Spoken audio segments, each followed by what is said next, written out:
time for out the fire, the ALP. How we are uplift the youth them and I create more jobs in the country. Yeah. The right team, the right mindset, and character to get the job done. Yeah. Senior citizens. Just feel like people not understand me. I don't want to even give me a chance.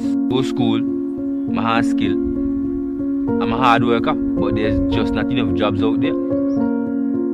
The economy is so bad that I'm ashamed to say that we're in the year 2022 and water hardly won near the pipe. Now them can't tell how we, in order to get a job, I must take the job. I understand the vaccine is a good thing and all that, but I just hate the fact that it's mandated. It's my body, it's my choice.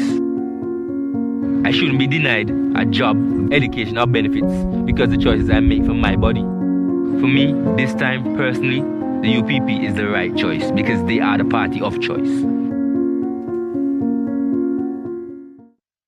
Hello, good evening everyone. Welcome to the pre-show commentary of the United Progressive Party. My name is Jonathan Wenner and this is Chelsea Agard. And go ahead. We're here, members of the Progressive Youth. We're just hosting this pre-show commentary here tonight, and we're here in the constituency of All Saints West, the lovely constituency, which will be hopefully represented by the future Honorable Anthony Smith Jr. Yes, it needs to be represented by Anthony. Yes, not hopefully. Needs to be represented. Needs to be, because the current incumbent, Mr. Michael Brown, well, he's hardly ever in the country, first of all, and he's not really doing much to his ministry. I think he's Minister of what? Happiness. Happiness. Oh. Minister Education, Minister this, Minister that. No, Minister Happiness. And no happiness in this constituency, so we hope for a change, and Mr. Anthony Smith will be the right choice coming up in the next general election. Yes, he will be. Okay. So you might be wondering, who is the Progressive Youth? What's the Progressive Youth? What are we about? Well, the Progressive Youth was a recently formed organization, and we are the youth arm of the United Progressive Party, basically. And as members of the Progressive Youth, we'll be about, helping the youths in Antigua and Barbuda. We have some programs that we'll be implementing as time goes on. You'll hear more about it. And we have a show that should be coming on to UPP TV. That's the UPP YouTube channel and their Facebook page and Instagram and whatnot. And the name of that show is what again, Chelsea?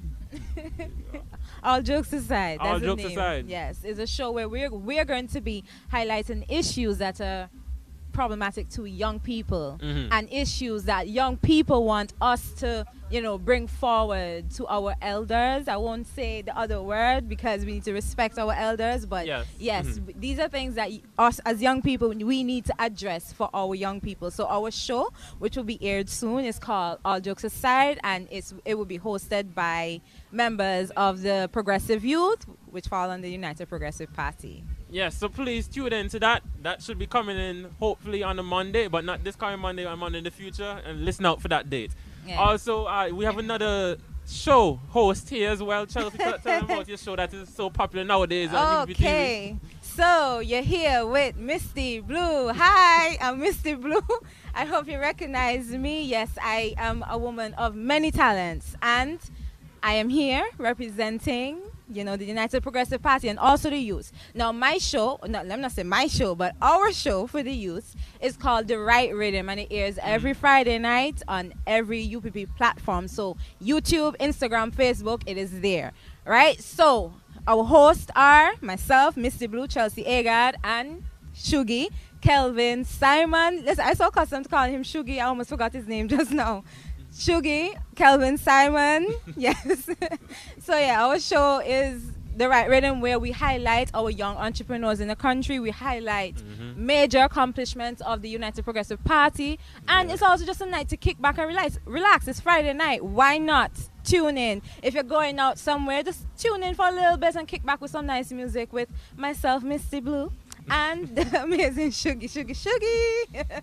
All right, yes. But don't forget about our show, The Progressive Youth, coming up, All Jokes Aside. You don't get too involved with The Right Rhythm and you forget about All Jokes Aside, please. So make sure you're tuning in to hear the youths talk about the pressing issues of this country that really need to be dealt with, because this government has been really failing. For the past 8 years in dealing with issues, it's been horrible. So we can start to get into some of those issues right now. So the first thing we can start with that is troubling everybody, from old to young to just born to middle age to high school to whatever you do, water.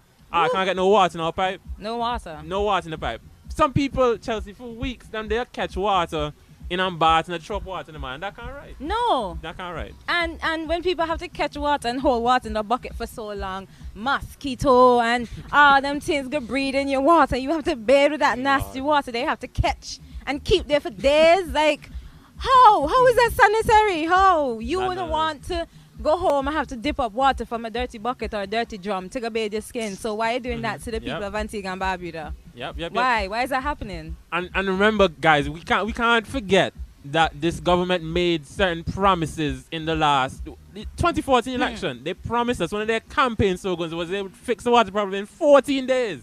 14 days, people. Don't forget that, 14 days. They said they had the experience, the knowledge, the know-how. As soon as they get in, they're going to fix the water problem in 14 days. This UPP government, they said, was slacking off the people. And I think Mr. Robin Yearwood, he said that, what kind of government is it that your granny can't bathe or whatever? And your papi can't bathe. But All granny and papi foolishness. still can't bathe now. And how long it been? What, I want to say 8 years because it feels like that. It feels like it's been that long. It's been longer than 8 years. But up to now, after the 14 days of the come and gone about 1,000 times, we still can't get water in this country. And now they come up with the excuse about all kind of things and they're going to solve this, they're going to solve that. They've been saying they're going to solve things for a long time. So it's time for us to get a change and for you to choose the right team, the team to redeem, led by the political leader, Mr. Harold Lovell, and to put the United Progressive Party as the next government in power in this country. Yes, and to continue piggybacking off of what you just said, they're talking about what they're going to fix. You know what they're doing? They're just highlighting the problems that we have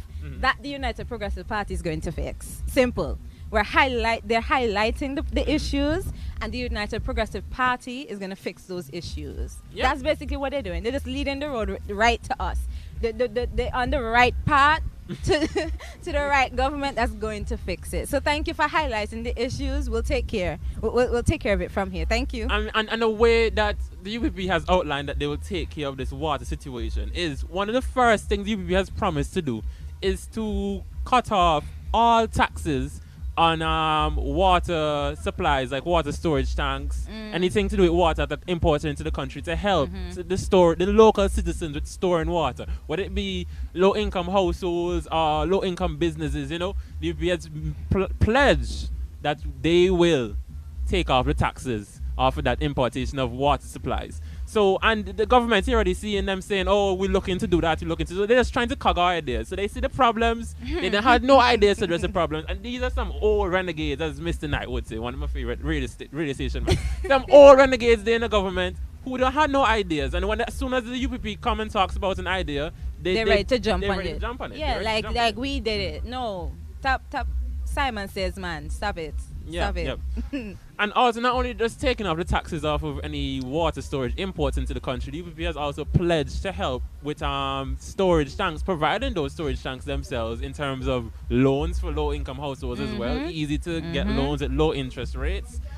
And also, just to help the people to fix their water problem. And we understand that the water issue is not something that can be fixed overnight, in 14 days, in 1 year. It's a really bad situation in Antigua. Yes, it is. Some situations, the pipes need to be replaced.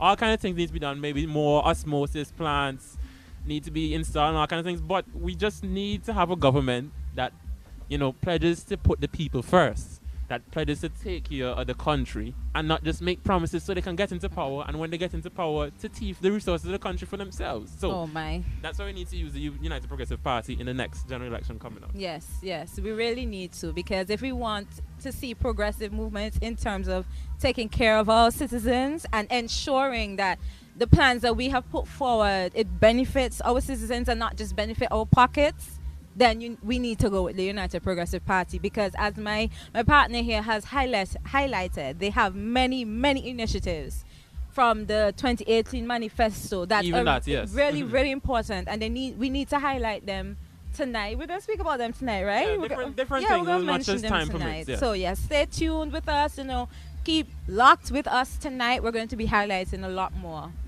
tonight. Definitely. So it's not just water that is plaguing people right now, It's not just water, which, by the way, I didn't bring that up when we were talking about it earlier, but I noticed that even though sometimes AP would say the water is on, but we seem to have situations in different parts of the country where there's a low pressure in the pipes and people aren't really getting water that they need, but they're still paying the full water bill, as if the water is running strong. That can't work. That's just robbing the people. You can't rob people of their hard-earned money, especially in these COVID times. Even though we're coming out of it, people still have the financial situation. It's very difficult for them. And for you to take advantage of the situation where you're not really providing the water that they need, but you're still charging the same rates, that can't work. That can't work. So that needs to be fixed on the government side. Yes, that really needs to be fixed, because if we're not using the water, why are we paying for something we're not using? That doesn't make sense. There's no water coming out the pipe, so why people bill coming $400, $500, $600 a month, even above, and they're not using the water? No, that's greed. That's greed right there. Yes. Also, the Prime Minister, I would have heard him on the radio. He was saying some words to the effect. I don't really pay attention like that much to him because he just chat a bunch of stupidness. But anyway, he was saying words to the effect that he's not sure that the government is totally to blame with the water situation, that people themselves need to conserve water, and that probably they should be looking to increase the water price rate or something like that, because to force people to conserve water more. That is not his priority. He did this again with the stimulus package, saying that, the mothers will use it to fix their hair and nails. He's out of place. Out of place. He passed his place. You can't tell me that every single mother or working mother, whether they're single or whatever, and they have a financial situation that they're going to put their nails and hair ahead of their own children. That is not how Antiguan people are. That is not how we are. We in this country, we help our families, and we try to sort ourselves out. So it's not up to the government to decide what people should do with the resources. It's their job as a government to make sure the resources are available. Yes. And the people can use the resources as they see fit. Exactly. I was just about to say that. The resources need to be there first. You can't tell people how to use their money. If they're working for their money, they want to get their hair and their nails done, that's not your business. As long as they're taking care of what they need to take care of, and you are ensuring that they have what they need to have, they're supposed to have, as one of the foundations of survival in life. You need water, you need to make sure you have food on the table, you need clothes, you need shelter. You need to make sure that your people have all of this. And for you to be on Facebook and all over the place chatting all these nonsense about mothers going to get their hair done. So where they get their hair done? If their children eating, that's not your business. What you're supposed to be worried about is ensuring that they have what they need in place to take care of their children and to maintain their family and themselves. Whatever come beyond that has nothing to do with you. And it's very disappointing to see someone of that age and that stature on social media talking about these things. That's not something that's bothering the nation. We need water. That's something you need to go on there and talk about. Go and talk about, okay, we can turn on the pipes 24 hours a day. Not, mommy, go do her nails and her hairs. Jonathan, let's move on, Jack. No, we can't move on, because the people have to understand how egregious the situation is. Because in light of all that you just said, we're providing the resources that the people need to have a sustainable, healthy, prosperous way of living. That this Prime Minister still comes out and says, refuse to give you a stimulus to help you. Even if it's just a little thing, he refuses to give you. He's coming out and saying in recent times, maybe we should raise the price of water to discourage people from wasting water. It is your job, Mr. Prime Minister, Mr. Gaston Brown. It is your job to ensure that your citizens have the wherewithal to live peaceably and in a happy manner. Apparently now we have a Ministry of Happiness or something like that. Please put that non-working minister to do something and make sure the people have some kind of joy to do about themselves. Yeah, maybe the happiness minister needs to step up in his ministry and make sure people are happy. But he won't be minister for too long, because we in this constituency, Mr. Anthony Smith will be Jr. Hopefully taking out Mr. Michael Brown from his seat. I tell you, stop saying that word. No, it's not hopefully. He will. Well, all right. We'll speak it into existence. Exactly. All right. And talking about water, you see how prices are crazy in Antigua. We're talking about water, how water is high. We're talking about how COVID times were hard. Now we're talking about gas prices now. We understand that we as Antigua and Barbuda, the government doesn't have control of how the crude oil prices fluctuate on the global markets. We understand that. We don't blame any government for things like that. But when the government would have been making a ridiculous amount of money on consumption tax and the gas price at the pump, over all the past how many ever years you were in government. Also, the government would have acquired some shares in West Indies oil. So not only the consumption tax, but they would have been making money from West Indies oil as well too. You could have at least, while the people are still really, just because the place aren't open up doesn't mean people are still not hurting from COVID. While people are still even hurting from that, you could take some of the prices down Exactly. or subsidize the price for the people so we're not suffering just to go here and there. And that also affects the youth, because we know that youths in this country don't make a lot of money yet, because we don't have all the qualifications we need. We're still working it to do our jobs and whatnot. So most of the times we have part-time jobs or jobs at a minimum wage. And for us to be spending so much money on gas. If for those of us who are privileged to have cars, spending so much money on gas to be traveling to and fro, and then the money that we spend on gas basically is half of the pay that we would have made in the week. That can't work. Yeah, I just put $40 gas in my car. $40 gas, where did I put you? Quarter? What is this? I wish you put me quarter. $40 gas, that's nothing. And I have to drive from point A to point B, and by the time I reach point B, my gas light on. It's like they put up the price and then change the quality of the gas too. Because the gas just disappear. Maybe this government likes to create a bunch of ministries. Maybe we need a ministry of pushing. So when people out to gas, there are people on the side. On the side of the road, on push some the car tents. for go when they need for go. Yeah, on the just waiting for us. Oh, you need a push. All right, we coming. Push. Ministry of pushing. Mr. Gaston, I give you an idea. Ministry of pushing. Push some cars. Well, the government needs to look into freezing the gas price at least. And the government can afford, because this government has been making, for the past 8 years, has made more money in revenue than any other government in the history of this country. This government can afford to subsidize the gas price for its citizens so we're not hurting so much. It's ridiculous. The Prime Minister can't just come out and tell us, oh, we're not going to reduce the gas price. For what reason? And then, if people would have noticed as well, the Prime Minister did not reduce the gas price. He came out and said the gas price is not lowering. Even after the new increased supply of gas didn't even arrive in the country yet. So what happened to the gas that we have in storage? All that just increased by itself. We would have bought that gas at a reduced rate. Yes. But you can still sell it at the heightened rate. Mr. Prime Minister, we're not fools in this country. You can't fool our stupid people. And I find it very hard that this Prime Minister, knowing in the background he would have had, the struggles that he would have had to get where he is right now. Put his people in during the same struggle. The same struggle. I would have thought that him going through his afflictions, his tribulations, his trials would have, had a sympathetic heart to the people who are going through the same thing and try to do. But no, it seems to be a creatively enriching yourself agenda for this Antigua and Barbuda Labour Party administration. Yeah, only them get for eat. Well, he said it himself. Find ways to creatively enrich yourselves. He said it to his ministers, and I'm sure with all the anyway. He certainly is enriching himself right now because. John. Anyways, John, I have to behave myself, right? This Prime Minister, he needs to go, people. Mr. Harold Lovell, the political leader of the United Progressive Party, he's the right choice. He has the ideas, which the government seems to cog a lot, and you need to elect a change in this country. We cannot continue the way that this government is taking us down. It is a perilous path, and it's a slippery slope. Do not embolden them in their lies, in their mismanagement, in their corruption. We cannot say that doesn't affect us, because it is our future, it's our children's future that we need to take care of and get this government out of office. And that leads us into another talking point. They're like, oh, so why young people don't get involved? Where was the path for us to get involved? Where were the opportunities for us to get involved? And that's why we're here now.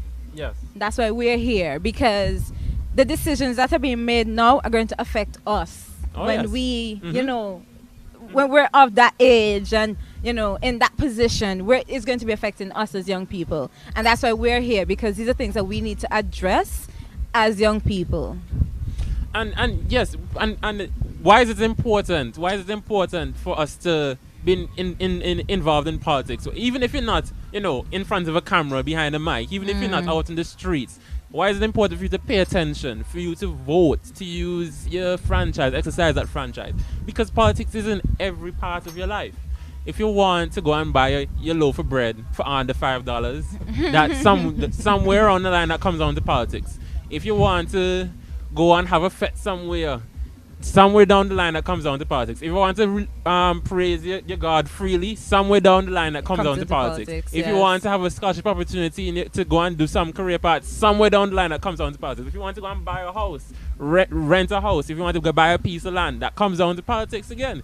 Every decision that this government makes, that any government makes, directly affects the youths of every country. So as youths, we are not just, foolish people and sitting by and just watching our futures pass us by.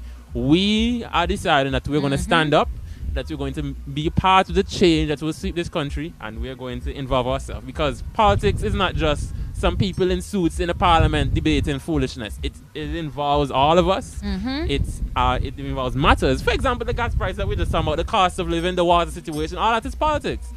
It involves all of us, and we need to be involved in the matters of not just our future, but our current affairs. Yes. And look for change and look for something better, which the United Progressive Party and its Redeem team will help to provide in the next upcoming general election. Yes, they will. Yes, they will. And also, speaking of, we mentioned COVID in passing. Yes, you want to forget about it. It's been, I think, about 3 years coming up now. COVID has been around. It's been 2 years. It started in March. I think it was March 3rd. March 2019, I think. Yes, 2019. Yeah. And in this time, how has COVID affected the youths in this country? A big area that COVID has affected us is our education. First of all, I do not want to bash the public school teachers or the teachers of private schools, whatever it is. The teachers are one of the most hard-working people of this country. The teachers are some of the most hard-working people in this country. They try their best to help the students across the board. But we do not have the resources that are pumped into the Ministry of Education sufficient to help all the children across the schools. And in this COVID time, during this online learning, parents can attest to it. Doesn't matter if you're red, blue, orange, white, green, no matter what it is. You can attest that your children, at some point in time during this COVID, have been failed by the educational system of this country. And the government did not do enough to help to solve that problem. And before we get into that as well, too, the government would have thrown away millions of dollars into the e-books, right? The e-books that are not working. The door stoppers. The door stoppers, as they call them. These e-books don't have any information on them. They're useless. And especially in the time of COVID, when you're doing online learning, you could have seen the benefits. Even if it show you money, at least if the things are working properly, the teachers could have used the e-books for the help in the online learning. Yes, and as a teacher, I resonate with this. I resonate with that point. When it came to the e-books, like, you could barely reach your students. For me, I had to be calling them personally and say, hey, I need y'all to complete this. I need to have a meeting with y'all. I need to have class with y'all. I need to meet y'all. Like, we shouldn't be doing that. And then at the end of it, now you're hearing teachers being blamed because they're not doing enough. Teachers did quite a lot. When they talk about frontline workers, they only mention like police officers, nurses, doctors.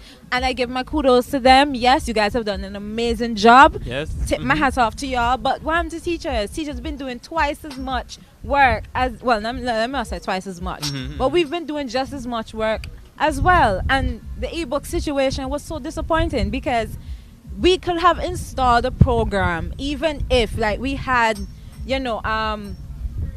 issues with internet, whatever. It could be like a weekly thing where you could upload study notes or something to the kids, and they would have been able to use these notes to, at least read and learn something. Like, we could have done something better with them ebooks, man. I have students that, it's tough. Thinking about it makes me like emotional because we failed our students a lot these past 2 years. We did fail them. And not we. I'm going to say we. The person who decided about this door stopper, we failed them with that. The same incumbent for this constituency. That is another reason why he needs to be voted out of office. He would have failed all the children in this country with his failed ebooks program, which has thrown millions of dollars, which again, everything in politics links together. That same millions of dollars could have helped to give people stimulus. That same millions of dollars could have helped go into government coffers. So now we have a situation where gas prices rising. The government still have something in the bank so they can take the hit into the citizens who are working from paycheck to paycheck, taking the gas price hit. And we can't continue like this in this country. Exactly. The e-books is a failure. This incumbent in this constituency is a failure. And we need to vote him out. They could have used that money as well. They know some students don't have internet. put like a main internet supply somewhere in the constituent, in the village, I mean, somewhere where they will be able to go and sit down and say, okay, we can't, go to school right now to have classes. At least there's one spot in that village where we can get internet, or even on the streets, go outside on your veranda, you pick up free Wi-Fi, you're able to sit down and like have class with the teacher, use the ebook and get your work on the ebook. Like, so much could have been done with that. Even like we don't even have the qualifications to sit down and make these plans, but we here talking more sense than the people. It just shows you that if you care about people, it's not always about if you have qualifications, because you can have educated criminals. The best kind of criminals are the educated ones that get over there. The educated criminals. If you care about people, you get what you need to get done. Also, you spoke about internet and stuff. Internet is such an appalling thing. So even if the ebooks, let's say the ebooks thing did work out, the internet is so bad you can't rely on it. Exactly. But remember, the UPP, back in their administration, they would have introduced the Gates program, which was a part of putting buses outfitted with internet connections, moving throughout the constituencies and providing different constituencies with internet. Yes. And you see how you plan for the future. This party plans for the future, put things in place. Okay. So we'll have a break now, and we'll come back and we'll talk some more. Again, this is the rally for the constituency of All Saints Westway and the Seaview Farm playing field. And remember, Anthony Smith Jr., the right choice. The right choice. We'll be right back. Choice for UPP, showing stability. For UPP, if you love your country. Are you ready? Are you ready? Beautiful people, are you ready to get off your feet and release that blue energy? Well, move to the front of the class and throw your hands up in the air for The Right Rhythm. The Right Rhythm, a weekly musical experience featuring Antigua and Barbuda's top DJs. 2 hours of musical entertainment every Friday night from 8 p.m. on UPP, YouTube TV, and streamed live on all media platforms, as well as Progressive 107.3 FM. It's The Right Rhythm, brought to you by the United Progressive Party. The right choice.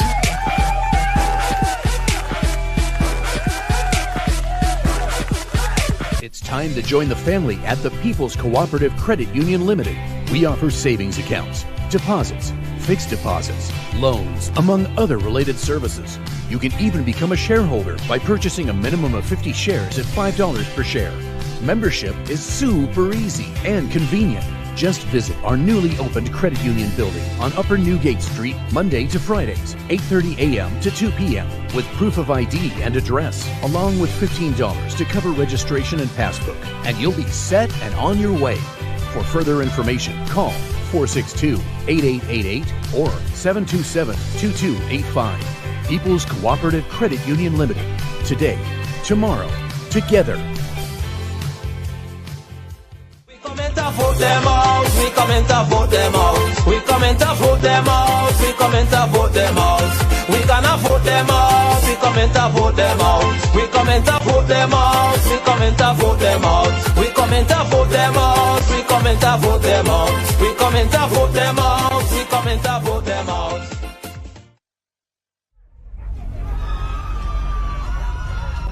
First, he gassed us. Then he lied to us. We have made it abundantly clear that no one, absolutely no one in our country will be vaccinated if they do not wish to be. We uphold that right and respect it. Can we really trust him not to implement mandates for children aged 5 to 11? Vote them out!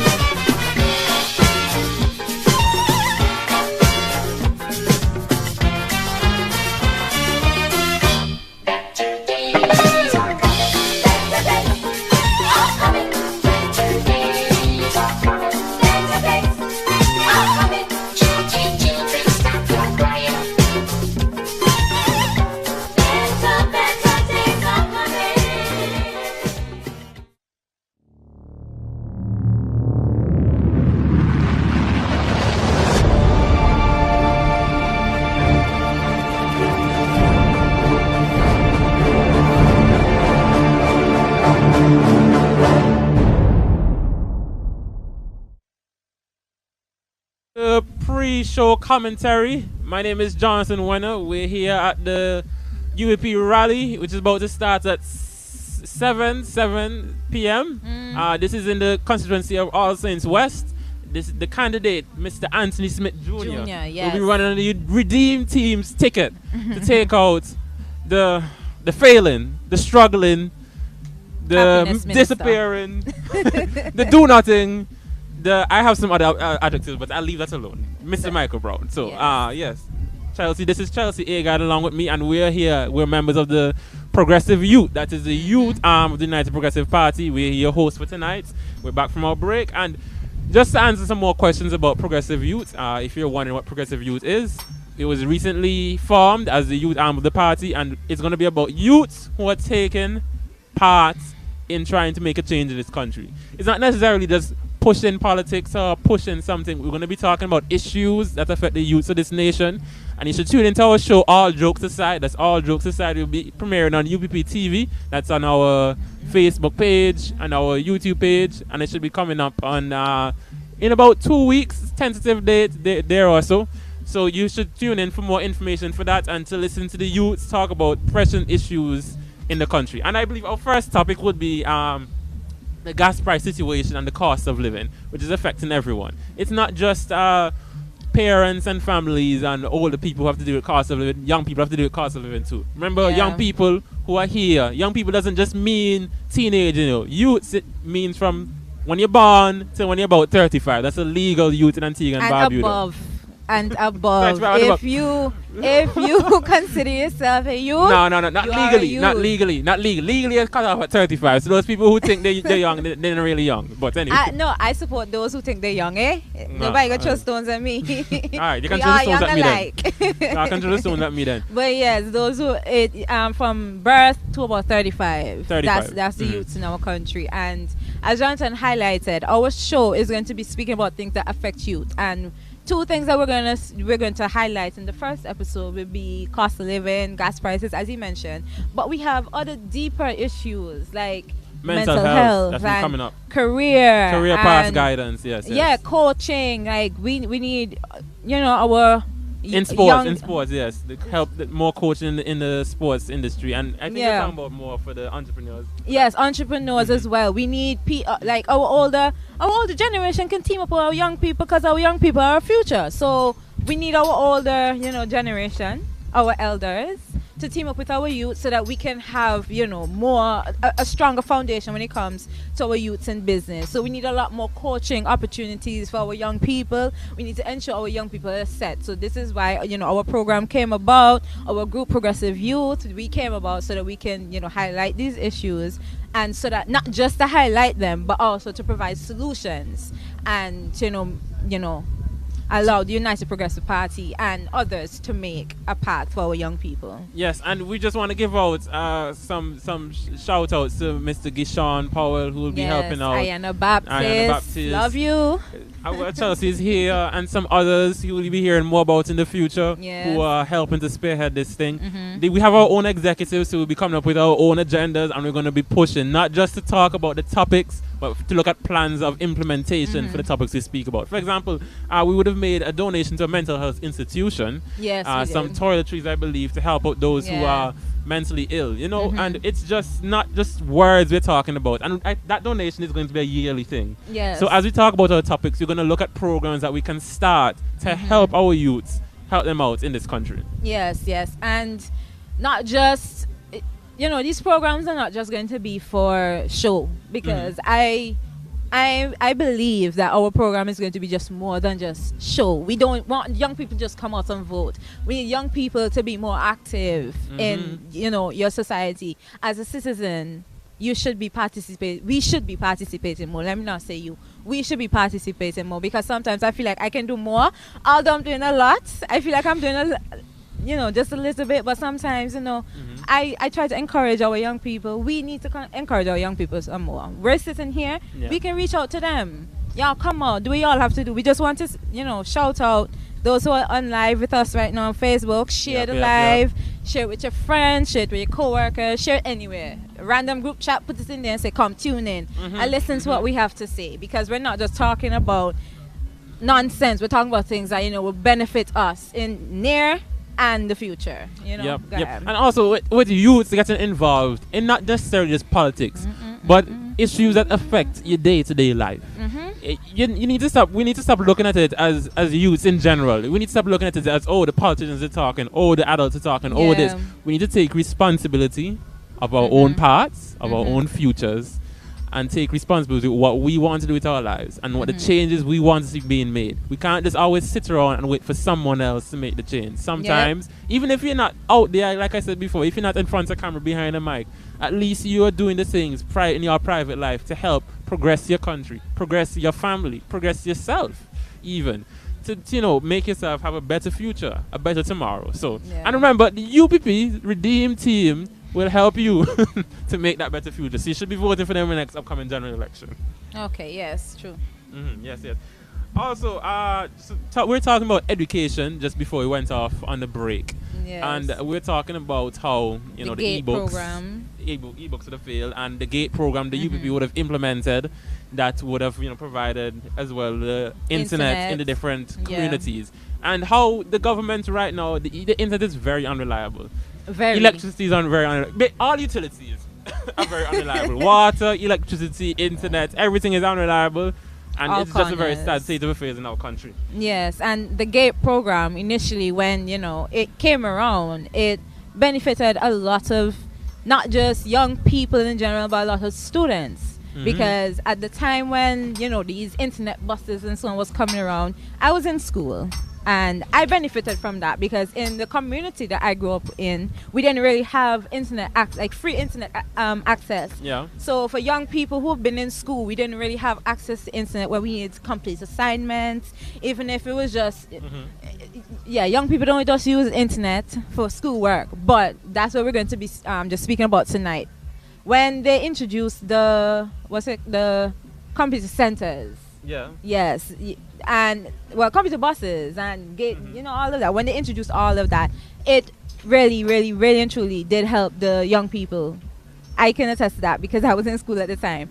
And when I was in school, as I stated, I know people who didn't have internet, people who didn't have access to internet, and that benefited them. They were able to go through school without even thinking about it because that wasn't a worry for them because it was already there. Remember, earlier we mentioned that as long as there's things set in place for these people to strive, then we don't need to worry about what they're doing outside of that. And that has shown that United Progressive Party will put things in place to ensure that our people, longevity of our people, And not just only the GATE program the United Progressive Party would have implemented to benefit youth in their last administration. Also, people just take it for granted now that you have a school meals program, by the way, which has gone by the wayside. I should just say that. But the UPP would have implemented the school meals program with us pass over these things like, oh, it's just there and we take it for granted. You need to remember who would have done these things for you. The UPP did the school meals program. The UPP would have done the uniform grants and vouchers. Well.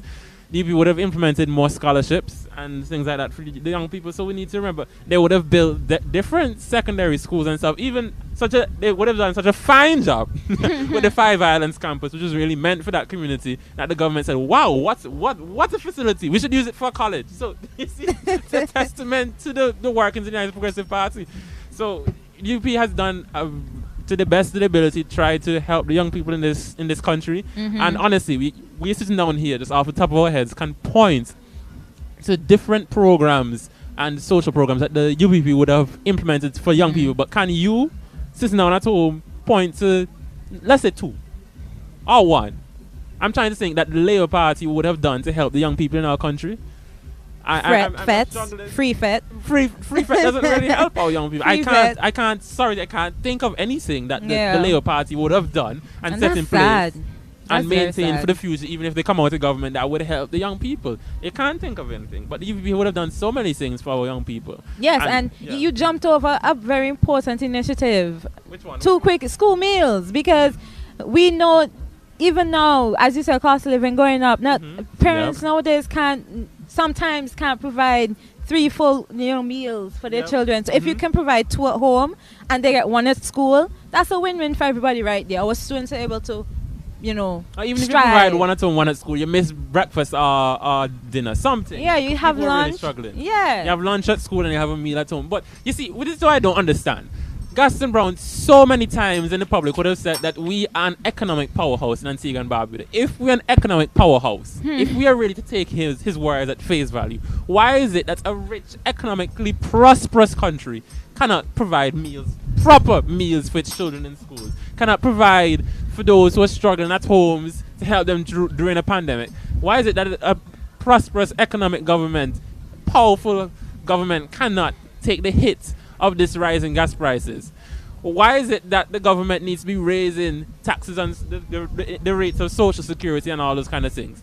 The government needs to step up. Because cabinet salary need for increase. Oh. So I have to tax the poor people in order for them to get the extra money. Let me speak properly. They have to tax the poor people so they can get a raise in their salary. That's the plan. You know, that's the plan. Yeah. Instead of ensuring, as you said, that the young people have their food and have whatever they need to have at home during COVID, they decide to tax. Yep. Increase this and increase that so that they can benefit from whatever increases that have been made while the poor people become poorer and still suffer. Yeah. And I find it very troubling that on the Prime Minister's mind, it would even cross his mind. I don't care on the timeline that he says he wants implemented, but the fact that you would have mentioned during increased cost of living, during a pandemic where people are struggling, where people are losing their jobs, where people have mental depression because of the situations they're facing, why is it that you would mention that ministers of parliament need to get an increase in salary? A base salary for ministers of parliament is $10,000 a month. A month. That's a base salary. How much people in Antigua and Barbuda make $10,000 a month? But you, Mr. Prime Minister, want to look at increasing their month? water rates. 3 months minimum wage. Nobody minimum wage make $10,000 in 3 months. Exactly. Or 2 months. That's and ridiculous. teachers who make about sometimes $2,000, $3,000. If you're doing fantastic, you're doing good. If you're a teacher and making $4,000 a month, and you're talking about increasing ministers of parliament salaries when there are other civil servants, not just teachers, across the board, firefighters, policemen, nurses who struggle for back pay and all kind of things. The late workers, they're struggling to get their salary. They're struggling to get money that is owed for them for overtime. The ABS people would have just come out and protested for overtime, for working holidays and stuff. You can't pay them. But you, Mr. Prime Minister, you didn't mention them, forget to raise or to pay off their overtime that is due to them. You're talking about increasing on a $10,000 base salary, and you would get other like a housing grants benefits, plus some of them who have different members in their family in parliament, so the 10,000 times 2 times how much ever 3 you get and for 4 rent and all kind of stories, and you're talking about increasing salary. Come on, man, Mr. Prime Minister, that is not acceptable. Yeah, where's your hat, man? That is not acceptable. That is not appropriate, and there was no time for that. That was not necessary. Also, we're going to talk about bringing back young people again. And it also has to do with education, but it's talking about career guidance. And when I say career guidance, in Antigua and Barbuda, we do not have a system where young people in secondary schools, even let's say like in a modern country, you can go online and you can type up, okay, what jobs are needed in Antigua and Barbuda? Yeah. Where is the need? How many? What is the number of people that are needed in the tourism sector for this or that? How many number of accountants are needed for this or that? What trade skills are needed? What is low? What areas, what fields, what industries need workers? We don't have that information in Antigua and Barbuda. So most of the times people just go off and study basic things like business administration or different kind of things where the need isn't really there. And there's no lawyers, basic things, that the youths don't have a really informed decision. And there are many youths who go and study and have their qualification, they come back, they can't find work, and they go and travel to countries who really don't need them because they have so much money, those countries, and they have so many other professionals. And we here, we stay and stuff, and we don't have different things, even in the medical field. I mean, people can attest that in certain specializations, there's only like one person. Yeah, I think we only have one doctor in oncology here at the hospital, one or two. Many various things that even the different ministries, even if it's not a general overview, we have a general system, but even the different ministries can look at the industries within that ministry and say, okay, we need this, and this. In the Ministry of Health, we need this doctor with this specialization. So if you're going to study medicine, wherever you're going, we're giving scholarships to people who are studying this and this. And you can guide the people to where they're needed and the way they can find jobs. But that's where our show, our thing come in, our program come in, all because jokes we, aside, all jokes aside, we will be, helping young people Talking find about those the issues. appropriate jobs for themselves, not just to come back to Antigua and be a cashier. Or no offense, but it's serious. They go away and study, come back with such a important degree, and then when they come back to Antigua, they do nothing but being a cashier or working as a sales clerk, because they can't find work, because there are too many people here in Antigua, for instance, may have a degree in accounting or business management or something of the sort, and we need jobs in maybe oncology. As a doctor, as I said, a doctor, we need oncologists, we need people in our cancer center. We need our people in our cancer center. Yes, we need our people there, not people they bring from outside because they want them to work in our facility. We need to ensure that our young people have these opportunities, and that's where our show come in. We'll be applying our not our knowledge, but from statistics and from our research, the jobs that are needed in Antigua. And we'll even have professionals there as well to help with the discussion. Every week we'll have a professional from the field in which we're speaking our topic. We'll have our professionals there to help guide our young people. And since you said education is very important to me, very, very, it shouldn't just be important to me, for everybody too. So we need to ensure that our young people have someone there that will guide them. Not mommy and daddy say, oh, go ahead and go be a doctor, go be a lawyer, go be a nurse, go be whatever. No, they need a job. We need people here to work, send them to study this.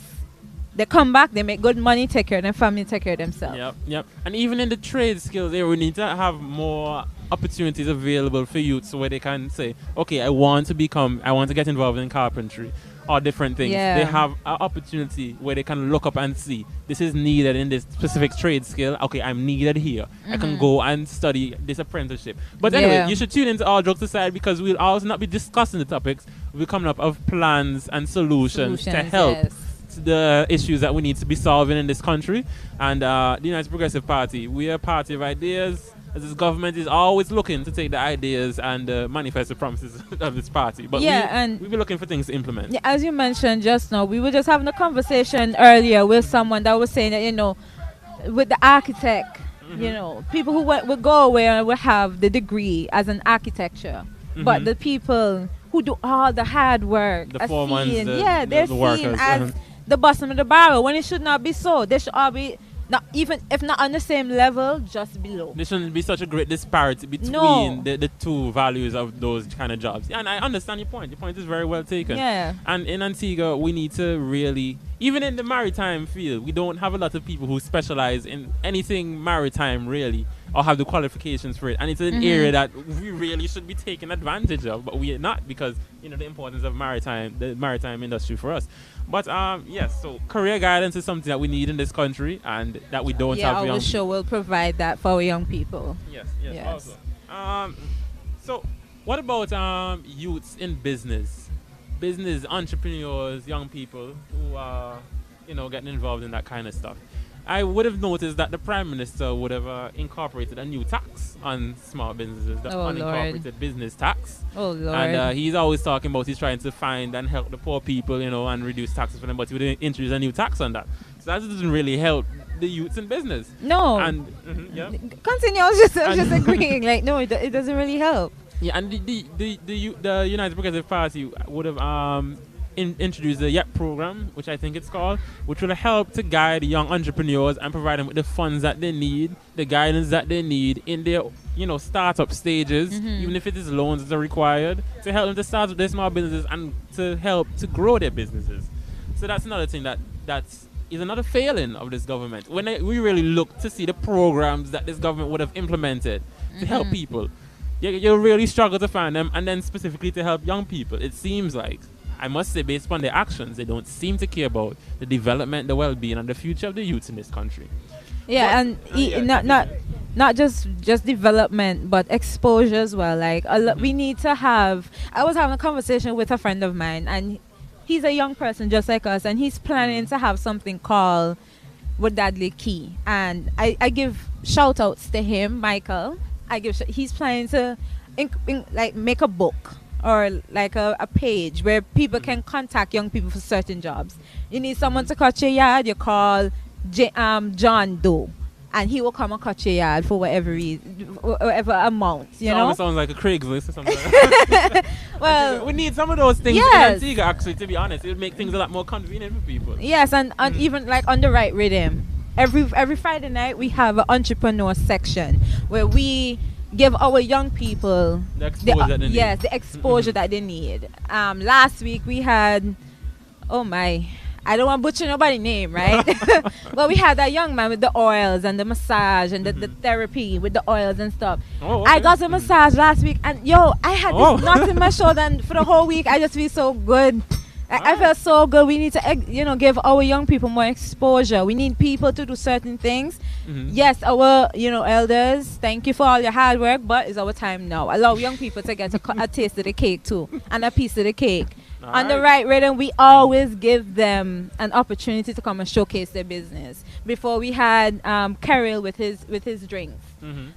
We need to move into the industry. We need to diversify our economy. Yes, not just you want somebody for business, whatever. We have people who can cook.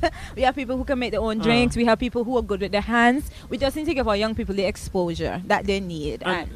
Speaking about diversifying the economy, United Progressive Party in the last couple of years would have come up with the biggest revenue earner this government would have seen, that any Antiguan government would have seen in terms of something different from tourism. And of course I'm talking about the CIP program. CIP, yes. And at first the Labour Party was very against, if you remember, those members in Parliament. It was a big uproar against the United Progressive Party. Oh, they send our passports, But now, this Antigua Barbuda Labour Party, they rely on the CIP program. If the CIP money come in, they bread the bus at all. The cheese can't come. The salami can't come in. The chicken sausage, as some people would call it, it can't come in. No, the ham. They don't eat poor people food. The government relies on the CIP program. And again, I've said it throughout the night before, the United Progressive Party is a party of ideas. They would have brought in the CIP program. They would have a different vision for how it would have been implemented in terms of its integrity and its running and vetting people who would be, recipients of our passport, which unfortunately is now, the program itself is now under threat by the European Union. But that is a topic for another time. But the government relies again and again on the programs implemented by the United Progressive Party throughout their tenure in government.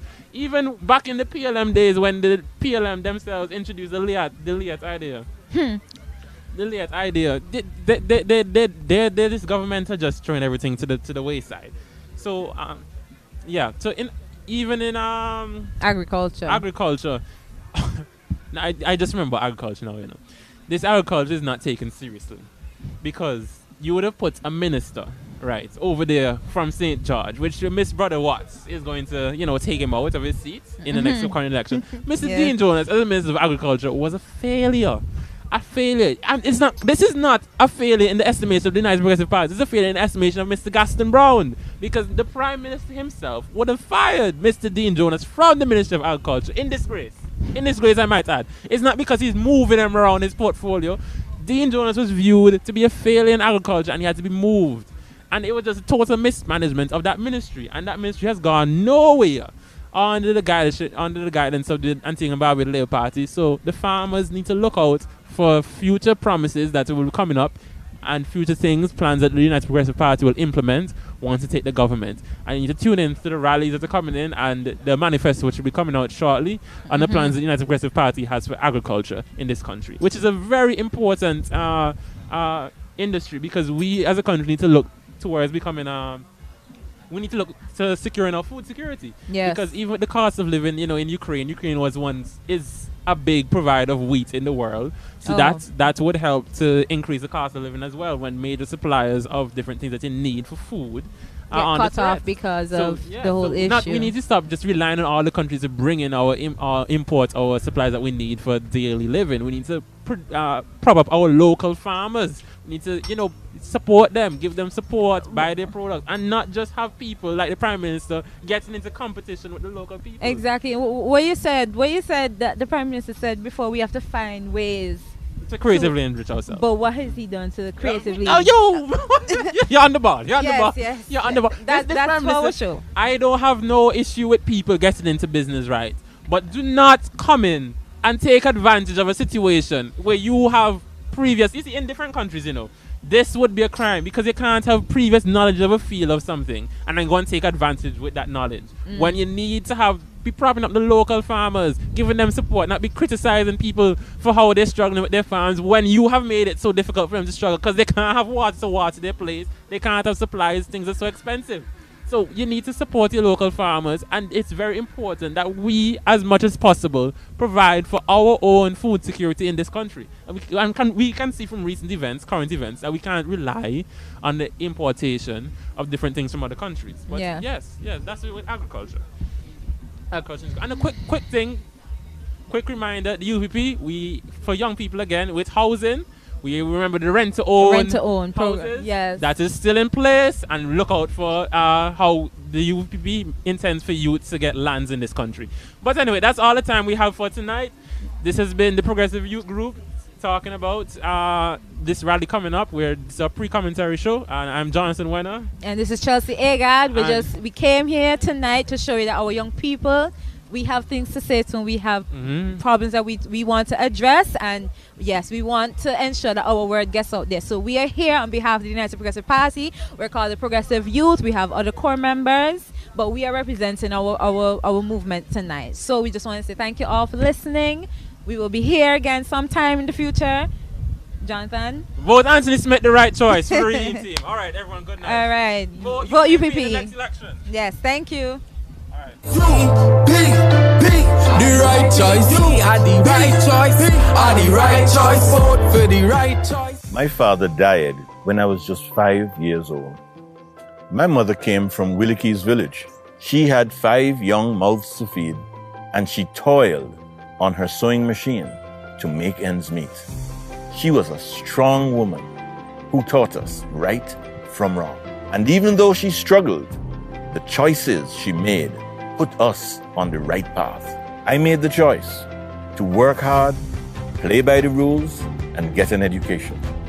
I had a number of opportunities, but I chose to return to Antigua and inspire the next generation. I taught at the Antigua Grammar School, and it's here that I saw firsthand how education transforms lives. I made the choice to get into politics because of the lack of resources that I saw in our schools. I saw how our teachers and families struggled whilst an elite few got ahead. When the people granted us the opportunity to serve in government, we had a lot of work to do. As Minister of Finance, I helped to clean up the rot of 30 years of one-party rule. We saw our country through the global financial crisis and the Stanford collapse. Through all of that, we introduced the school meals program, the school uniform program, and laptops for children. While we were not perfect, no one is perfect but Almighty God. We worked day in and day out to defend the nation and put people first. Today I see too many families struggling for a lack of jobs and the mental stress that comes with it. The cost of living is out of control. And for too many of us, water is still not readily available. And our needed pension checks are not coming on time. While the elite few did well, the ABLP denied you the right to choose what you put in your body. Whilst we believe in vaccines, we don't believe it's the responsibility of government to control your bodies. We will bring an end to all the mandates. This election is about choice, and we believe that we are the right choice because we give you the choice. It's time to join the family at the People's Cooperative Credit Union Limited. We offer savings accounts, deposits, fixed deposits, loans, among other related services. You can even become a shareholder by purchasing a minimum of 50 shares at $5 per share. Membership is super easy and convenient. Just visit our newly opened credit union building on Upper Newgate Street, Monday to Fridays, 8:30 a.m. to 2 p.m. with proof of ID and address, along with $15 to cover registration and passbook. And you'll be set and on your way. For further information, call 462-8888 or 727-2285. People's Cooperative Credit Union Limited. Today, tomorrow, together. Are you ready? Are you ready? Beautiful people, are you ready to get off your feet and release that blue energy? We'll move to the front of the class and throw your hands up in the air for The Right Rhythm. The Right Rhythm, a weekly musical experience featuring Antigua and Barbuda's top DJs. 2 hours of musical entertainment every Friday night from 8 p.m. on UPP, YouTube TV, and streamed live on all media platforms, as well as Progressive 107.3 FM. It's The Right Rhythm, brought to you by the United Progressive Party. The right choice.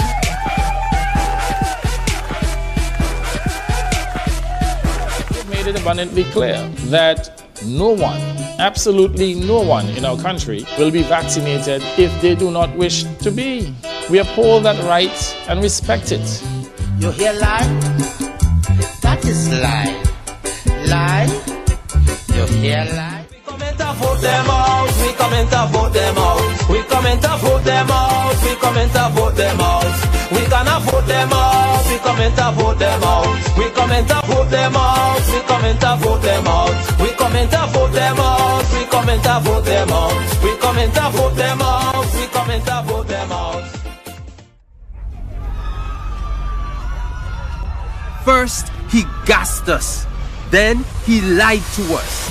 We have made it abundantly clear that no one, absolutely no one in our country will be vaccinated if they do not wish to be. We uphold that right and respect it. Can we really trust him not to implement mandates for children aged 5 to 11? Vote them out! I just feel like people not understand me. I don't want to even give me a chance. Go to school, my hard skill. I'm a hard worker, but there's just not enough jobs out there. The economy is so bad that I'm ashamed to say that we're in the year 2022 and water hardly one near the pipe. Now them can't tell how we, in order to get a job, I must take the job. I understand the vaccine is a good thing and all that, but I just hate the fact that it's mandated. It's my body, it's my choice. I shouldn't be denied a job, education or benefits because the choices I make for my body. For me, this time, personally, the UPP is the right choice because they are the party of choice.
reminded us that dependency when he wrote, casting all your cares upon him because he cares for you. I want to tell the candidates tonight, you can give one thing and also keep it. What are you talking about? It sounds paradoxical. You can give your word and keep your word. You know, some people's words have no value. And especially, no, I didn't say it. Some people's words have no value. So whatever you do, make sure that you keep your word, because everybody will be looking on you for you to fulfill your word. We're going to be praying now. Our Heavenly Father and God in glory, we thank you for this moment that we can come before the throne of grace. We hear the songwriter says, guide me now, thou great Jehovah. I say, guide them now, thou great Jehovah. Candidates in this barren land, they're weak, but thou art mighty. Hold them, God, with your powerful hand. Undergird them with your strength. Cover them with your blood. Keep them on their wings and make them a blessing. God, as they give themselves to lead this great nation, I pray for the anointing of God upon their lives. God, not only for them, but also for their family. God, who will be the ones that they go home to, that will give them the moral support that they need. Father God, we pray that these candidates would take on board some moral principles as honesty, integrity, and transparency. I pray, God, that you would bless them with these virtues, that, oh God, their life would be different and they would fulfill their calling. I hear the writer says, a charge to keep I have, a God to glorify, a never dying soul to save and fit it for the sky. I pray your blessings upon the candidates, God, as they give themselves unreservedly to serve this nation of Antigua and Barbuda. Strengthen their faith. Build a hedge about them. Keep their bodies well and strong. I even pray for those who might be ailing, having some sicknesses or whatever in their bodies. I declare over their life, Isaiah 53:5. By the stripes of Jesus Christ, they heal. I pray that you'll cover this area with the blood. We sanctify these grounds tonight, and we declare that you are God. You are the omnipotent God. You are the omniscient God. You are the God Almighty. So we pray your blessings upon all who are here tonight, and we give you thanks. As I raise my hand towards heaven, I say thank you, Lord, for your goodness and your mercy, having allowed us to be in this ground to do what you've called these candidates to do. Let your blessings be upon us as we continue in the name of Jesus. And everybody say, Amen. God bless you. Amen.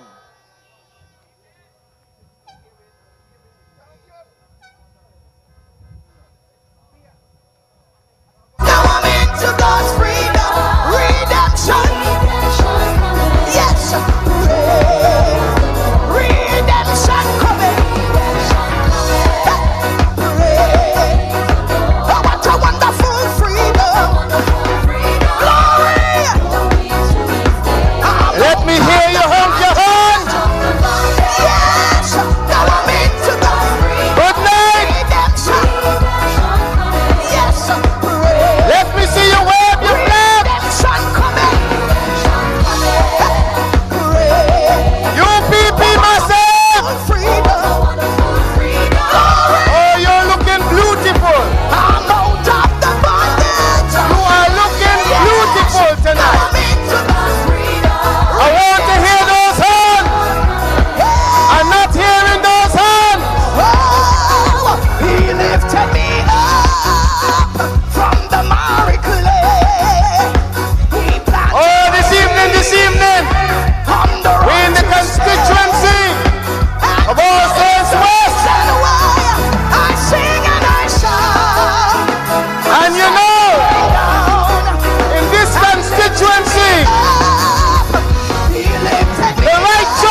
And you know, we don't start anything on my shift before we check in. All Saints East, are you in the house? St. Philip's North, are you in the house? I'm not checking in everybody tonight. I just want to make sure. All Saints West, are you in the house? St. Peter's, are you in the house? You're here. You're sounding good. I want you to keep a figure in mind for the rest of this evening, because every time I come on, I'm going to tell you a little bit about this number. I want you to keep 8 billion in mind. Keep that in your head. Now lose it. Because on that alone, you should vote out the Antigua Labour Party.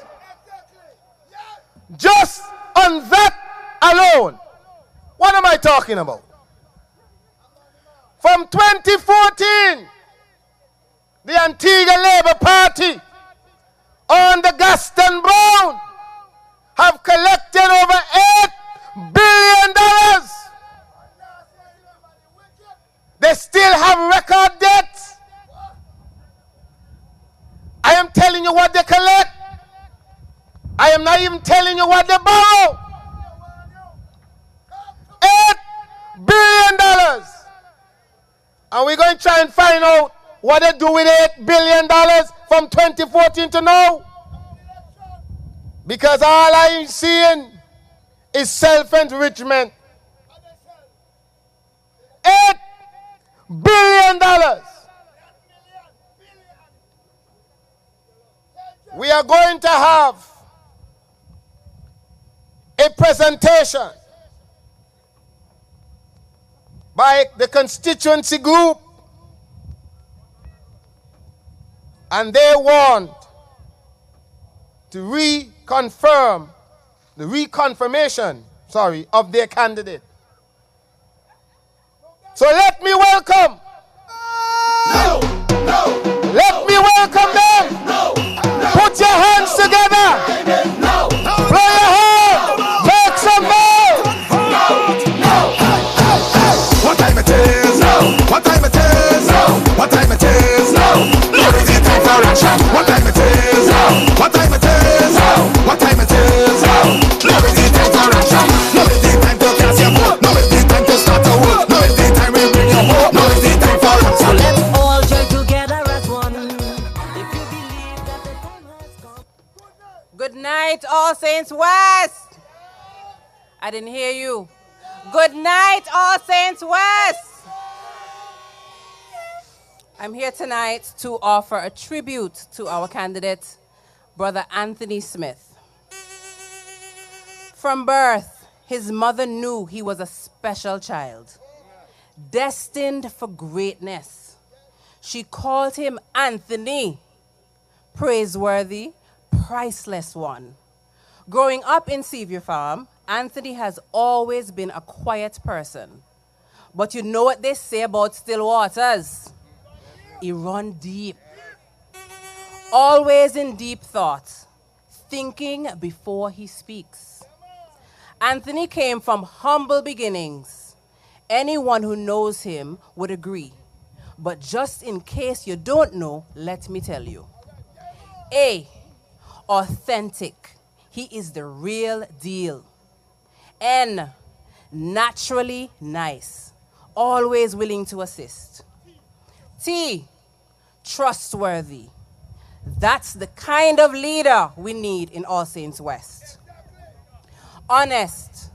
That's a must. Someone you can trust. O, optimistic. Looking into the future. N, noble. A man with high morals. Y, youthful, young, and has strength and vigor to serve you. Smart, but not cunning.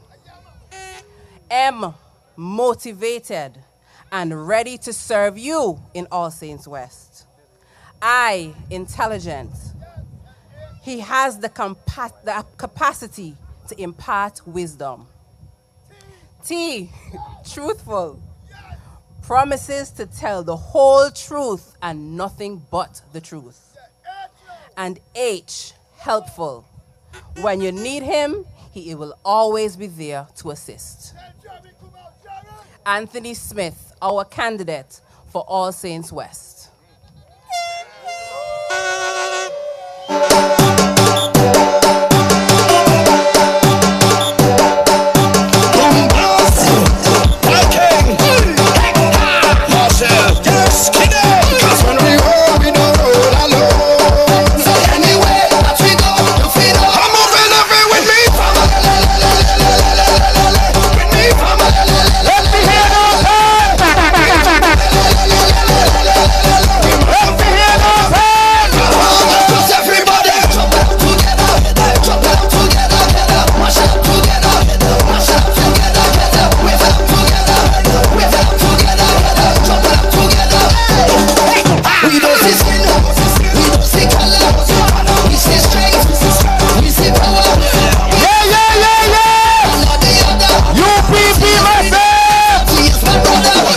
If we fall out, brethren, we go what's the family, them fathers crawl out.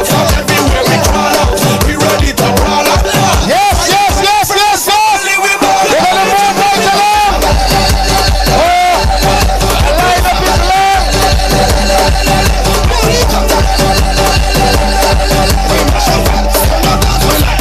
Because everybody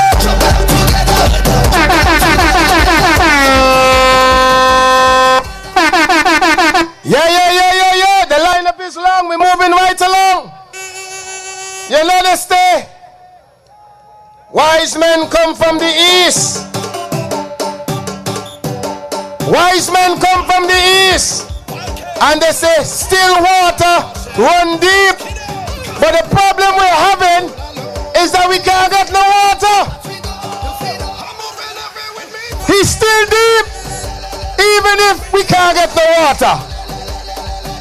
Let me take this opportunity and bring to you the man from the east. This time around, make some noise, put your hands together and help me welcome Alex Brown to the podium.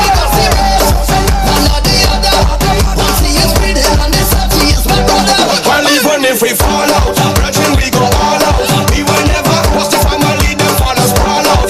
Everywhere we crawl out, we ready to brawl out.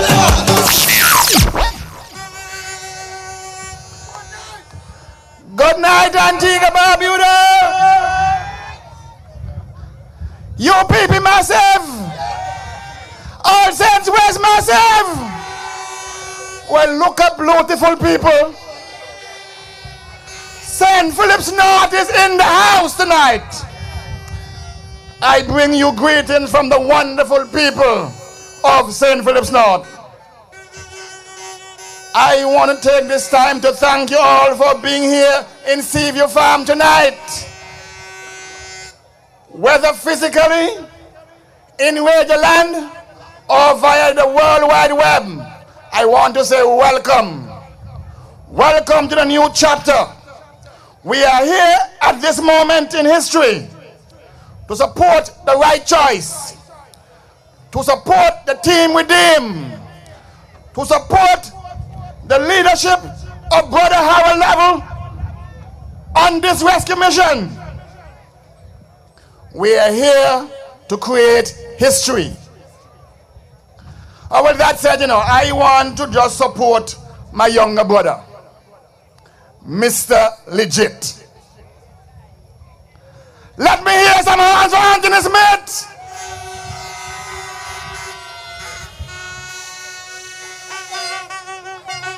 Look, this is a young family man, a young entrepreneur, a young visionary, a very decent human being. and a man who genuinely wants to see the upliftment of the people in this community. Not self-enrichment, but self-empowerment. He has answered the call for servant leadership. So I'm asking all the people in All Saints West to support this young man. If you're not registered yet, go out, get registered.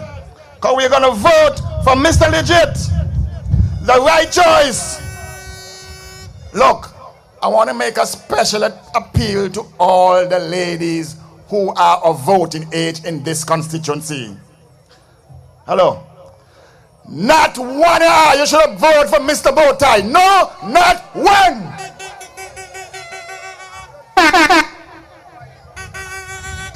You're not talking about that. I hear we having carnival this year. And you know, I dabble in a little calypso writing. And so I just finished the chorus of a new song. I have to work on the verses now. I start from the chorus first. You want to hear the chorus? If you want to hear the chorus, let me hear those hands, man. Let me hear some hands.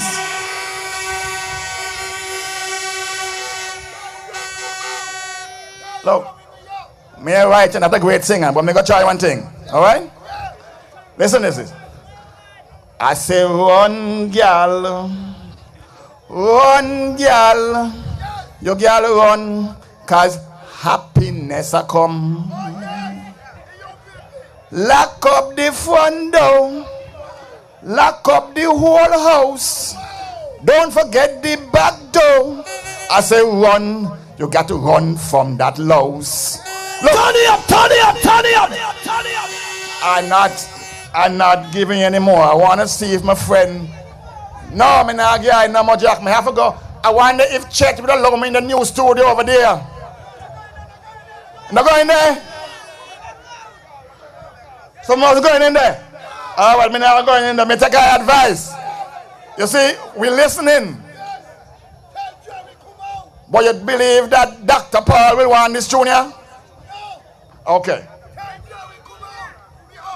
You know, I am on this field this evening because one of the things I really enjoy is sports. And for over 20 years, Wilkes didn't play no cricket. We started playing. We get some licks from Sevier Farm. Just last week, he hit me bad.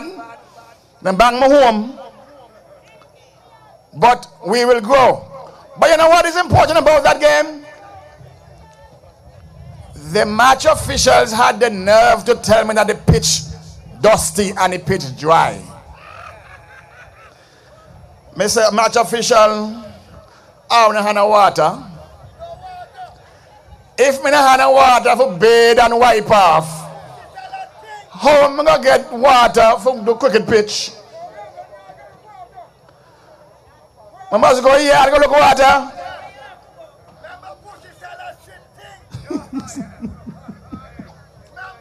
Look, we don't have none for bathe. Have some mercy on us. Have some mercy on us. Mr. Match official, please have a heart. You know, but I understand that the UN now have an office in Antigua. Well, since we are signatory to the declaration that potable water is a basic human right, you think we can go to the office and file one complaint against Gaston, Robin, and the entire Labour Party? The UN is right here.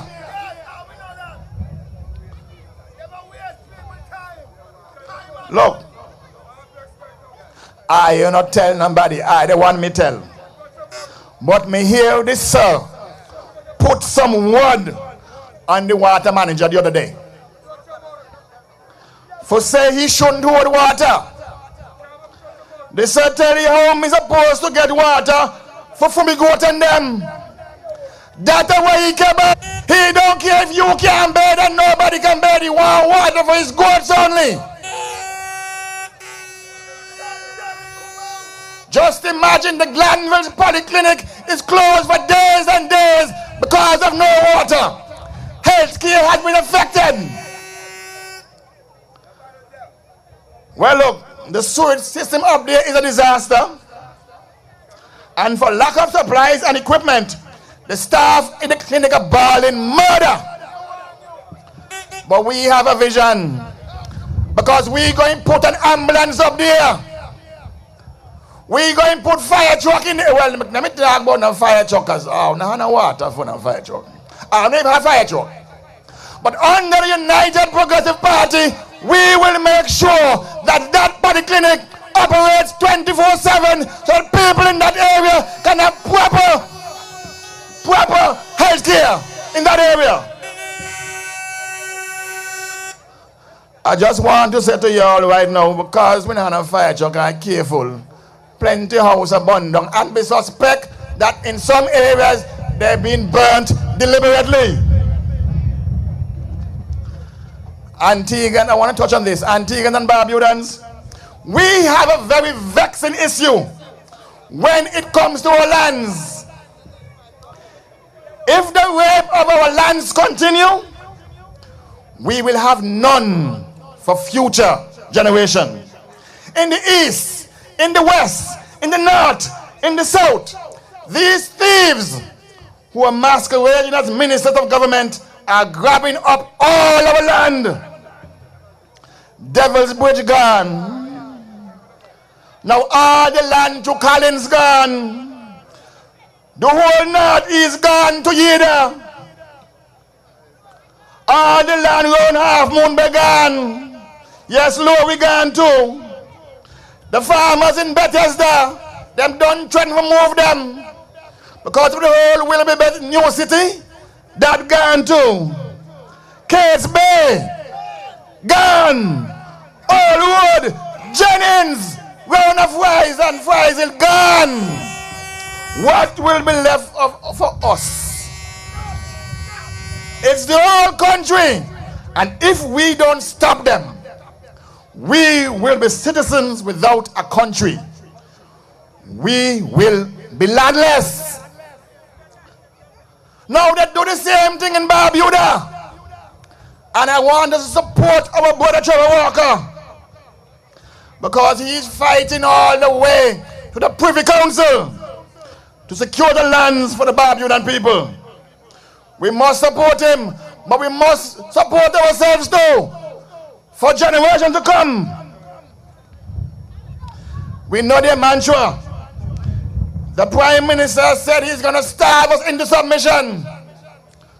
That will not work. We will fight you in the dead of night. We will fight you, whether black or white. You know,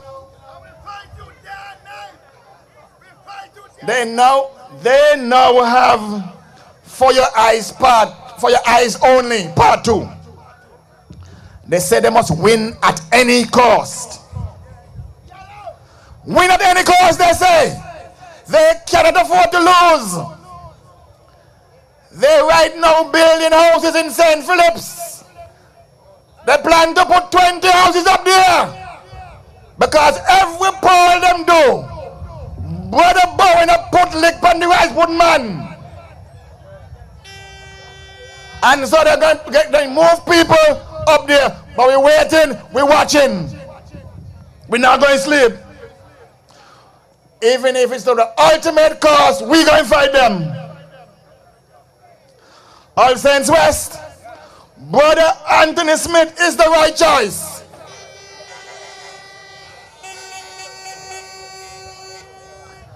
Brother Howard Lovell for leader and the next Prime Minister of the nation of Antigua and Barbuda is the right choice.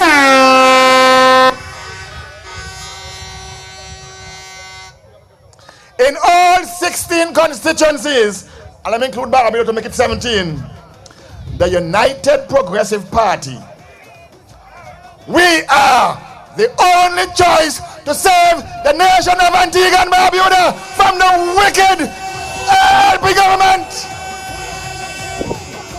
Them not love nobody. Them not care about nobody. And we will send a message. We're going to tell them bye-bye. We're going to tell them bye-bye. We're going to build out the billboard. We're going to bang them with that. And remember, in St. Philip's North, this time around, St. Philip's North, we're going for Alex Brown. Thank you. We charge up, we charge up, we charge up. We can't fire because we charge up, we charge up, we charge up. So when you see me coming, you feel move anyway, move anyway. I said to move anyway, move anyway. Because we full of energy, full of energy. I said to move anyway. And if you never know, we charge up, we charge up, we charge up. We can't fire because we charge up, we charge up. Yeah. Let me hear you blow those hands. Wave your flags.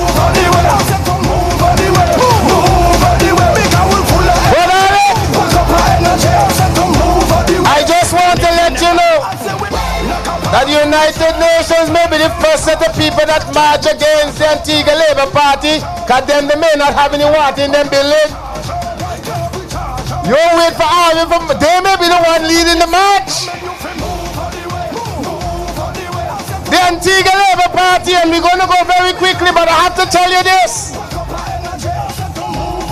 $469 million in consumption tax, gas and won't collect from fuel.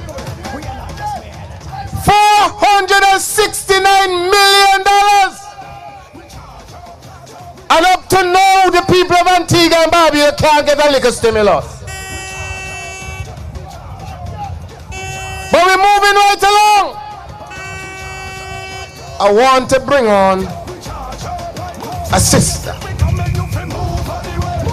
She is going to take the fight to a man that buy TV for blind people. A wicked them the wicked soul. Let me welcome. Make some noise. Honk your horn. Make some noise. Honk your horn. And help me welcome Sister Cleonate.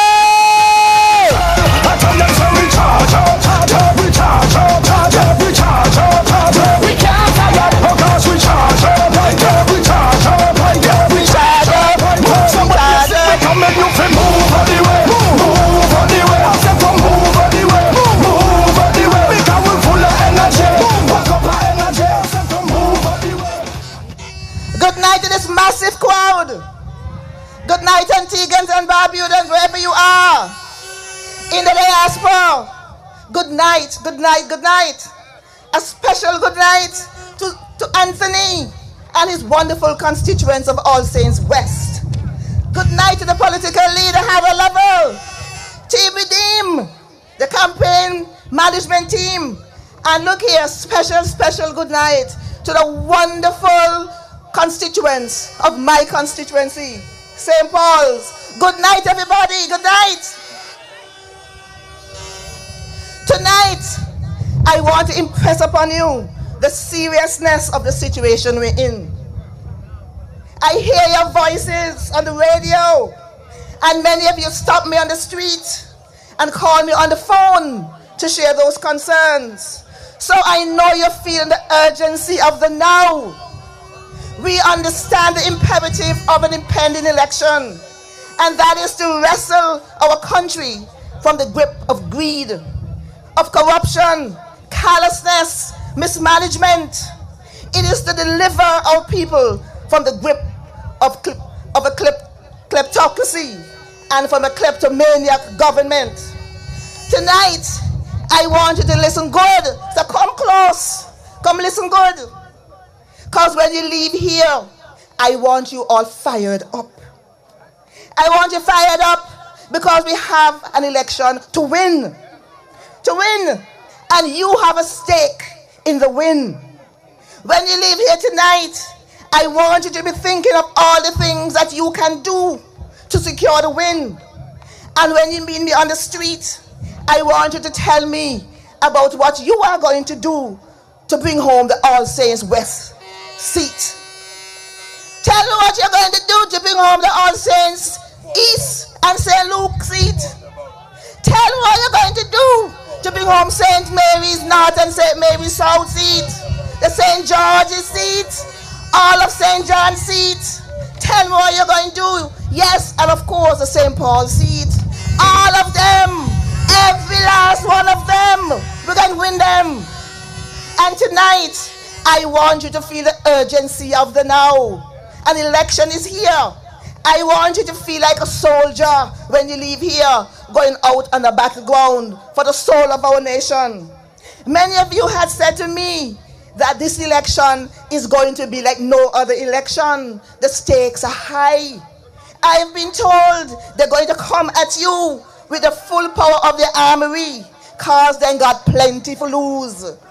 Good thing we know the playbook. We have seen the play. We have seen the play. You cannot play the same game over and over and over and we not learn nothing. So we know the playbook and we're ready for them. We're ready for them.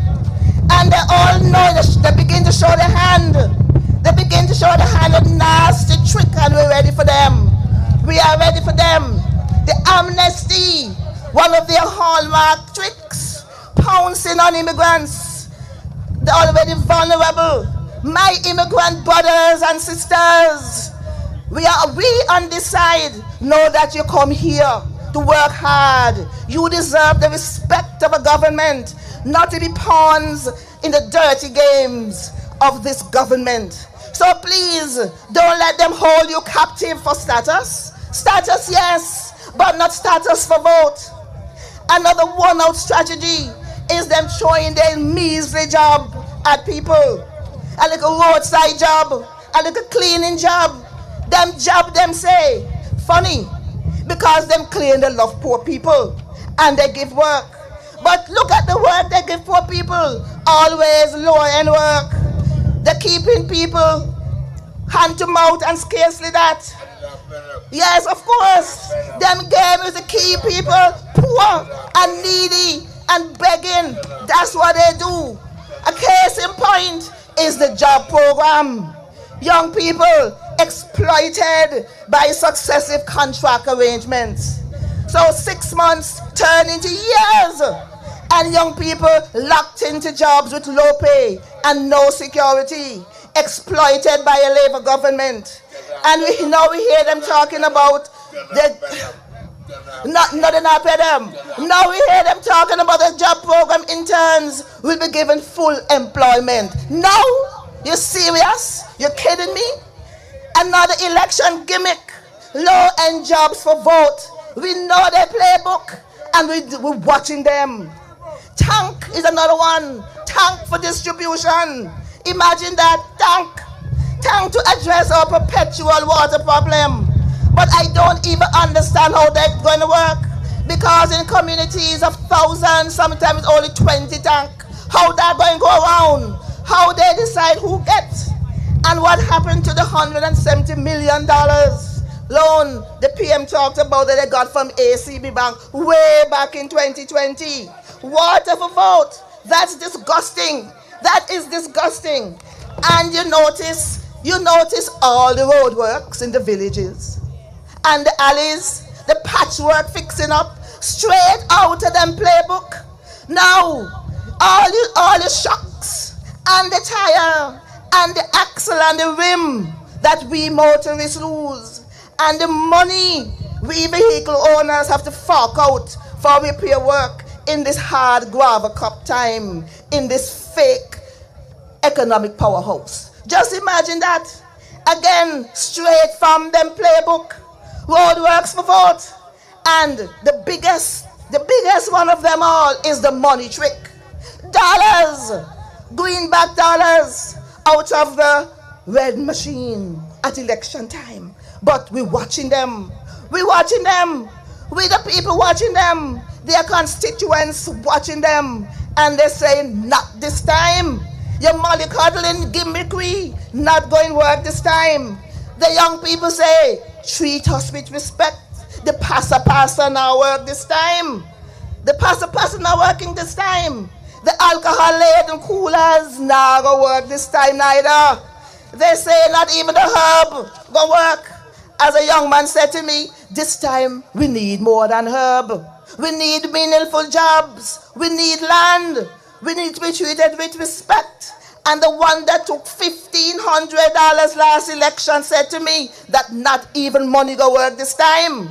Money can't write the big failure called the ALP administration.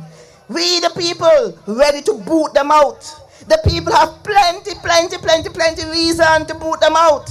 Ask the residents of St. Paul's and they will tell you the poor state of the clinic in Liberta. They will talk about the lack of clinic to serve the Falmouth and the English Harbour area. They will tell you about the collapsed road in Millionaire Alley. And they will talk about the poor road work all across the constituency. They will talk about their frustration with water, their frustration with cost of living. Plenty people vex. Here again we come the vex vote, and the people in St. Paul's, the residents are saying that the biggest pet peeve is the widespread corruption that's sweeping across this land. Ministers feathering their nests and the rest of us catching hell. They're catching hell. And so the residents of St. Paul's are not falling for this skullduggery at this election time. They're voting Clear and Attil, and they're voting UPP. Let me hear you. They're voting Cleon and they're voting UPP because this is the right choice. And because of that, they're already feeling the change of the Attil campaign, and they're taking ownership of the change they wish to see. Together we are envisioning a better St. Paul's, and this vision is coming together in a community development plan that put emphasis on the linkages between agriculture and tourism and micro-business and enterprise and sport and folk culture. And the residents are envisioning an infrastructural improvement in road network and health and education and sport and recreation and seaport and heritage site. Improvements in capacity building opportunities, yes. Improvements in individual and community health. Improvements in entrepreneurial and business arrangements. Improvement in housing stock. Plenty things are going to happen in St. Paul's. St. Paul's is a community on the verge of takeoff. Yes, this is the St. Paul's we wish to see.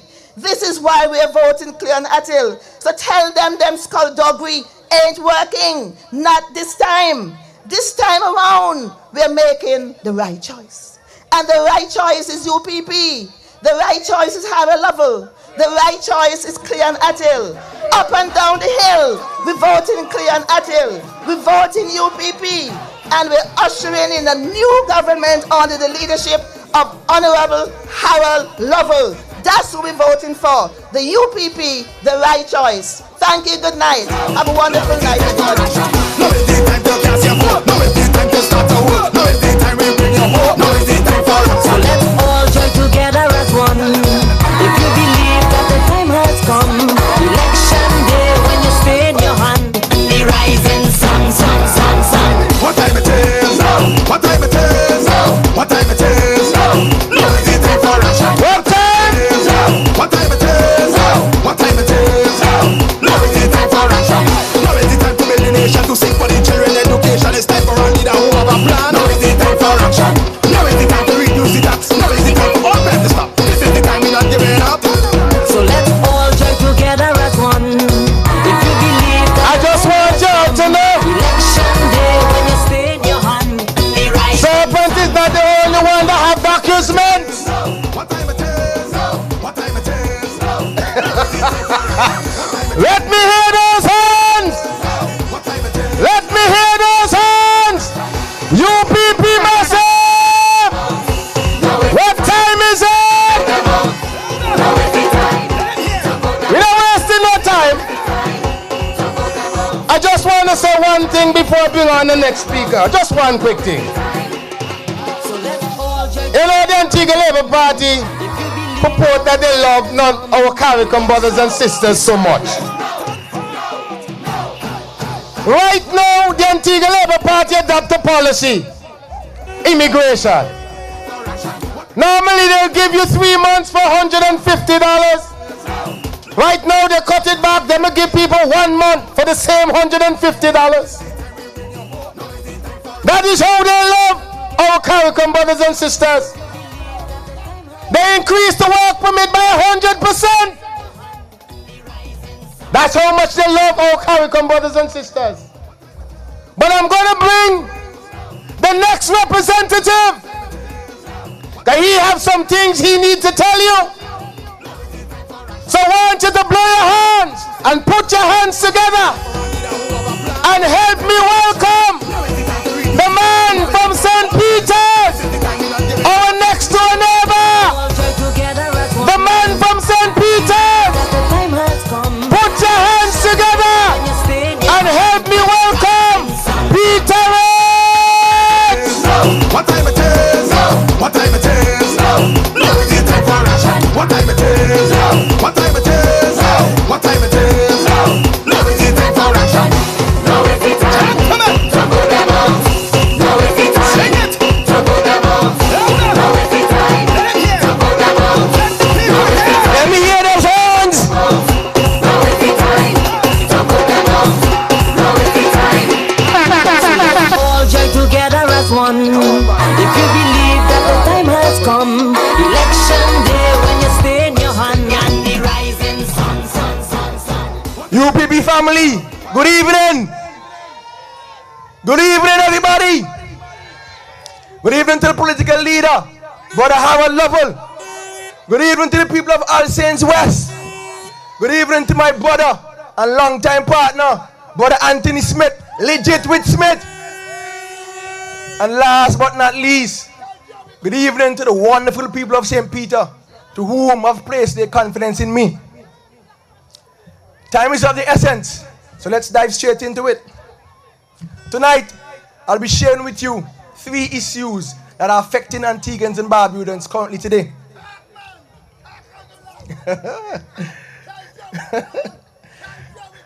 Antigua and Barbuda are faced with issues, and this administration, in a time of need, has shown no compassion and leadership in this difficult time. I am here also to show you why the United Progressive Party is the right team and the right choice. The recent fire situations. If this administration has not given us any reason why they're not fit for office, the recent fire tragedies put the nail in the coffin. This recent fire situations had clearly showed this administration is not fit to be in office. How much longer can we as a people take the disrespect by this administration and its mismanagement? How much longer can we as a people take the mediocrity before we send them packing? On the UPP, we purchased 6 brand new fire tenders to facilitate efficient service in Antigua and Barbuda. Listen, when you talk about proper governance, management at the highest order, check no one but the United Progressive Party. We are second to none. At this present moment, we only have 1 single fire tender nationwide. How can we really go so? In an administration that boasts they're the economic powerhouse, in 108 square miles, we only have 1 single fire attendant. This administration, its lack of representation and poor governance is the reason behind the tragic scenes that caused the families to use their properties. Now listen, let me say this very clearly here tonight. Every single one of the properties lost during the recent fires should be replaced in full by each of the sitting MPs of this administration. This is a sign of incompetence, failure in government, and overall mismanagement. High cost of living. Listen, in Antigua and Barbuda, lately, we've seen prices at the supermarket increase drastically. Gone are the days that we go to a supermarket with $150 and we can shop for a week or two. Rice gone up, sugar gone up, flour gone up, milk gone up, and now even cooking gas will go higher than it once was. I will really carry on in this place here. This administration has shown its lack of incompetence over and over again. We know that prices are increasing, freight costs are on the horizon. However, it's the duty of the government to put an ease on its people. It is clear that this administration cares about no one and no one. Within 100 days, a UPP government will reduce the prices of food by lowering the import duties on food items. We will also completely remove the import taxes on food items. This way, we will directly impact the cost of living and most of all, bring relief to people. We believe that the government should not profit from the increase in import duty on food items. The reduction in import taxes would be revenue neutral. In many cases, the government would not suffer any loss of revenue. It will be the people who benefit. We will also complete a total audit of our tax structure and system and look at ways that we can make life easier, keeping the country on track for growth and development. Fuel prices increase. Over the last 2 years,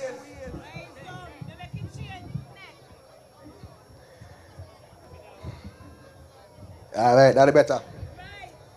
Over the last 2 years, this administration has shown its disrespect and unwillingness to help the citizens and residents in this country. During the COVID-19 pandemic, many of our neighboring countries offered stimulus, double pay, and now on the verge of offering wage increase. What do we get? We get no vision and incompetence. The people of Antigua and Barbuda dug themselves out of such a terrible situation, and as they were on the verge of victory, this administration pulled them back in the mud and slapped food prices increase in their faces. Listen, regardless of whichever party you may support, this action by this administration affects everyone right across the board. We are all aware of the conflict in Ukraine. However, the people cannot face the burden alone. A caring administration should shelter and shield its people from some of the hardship. That would indicate how we can show that citizens and residents are a priority. A UPP administration, we will put a temporary freeze on price of gasoline, diesel, and cooking gas. We will negotiate new arrangements with countries like Venezuela, Guyana, and Trinidad for another energy relief subsidy program to help ease the fuel strain.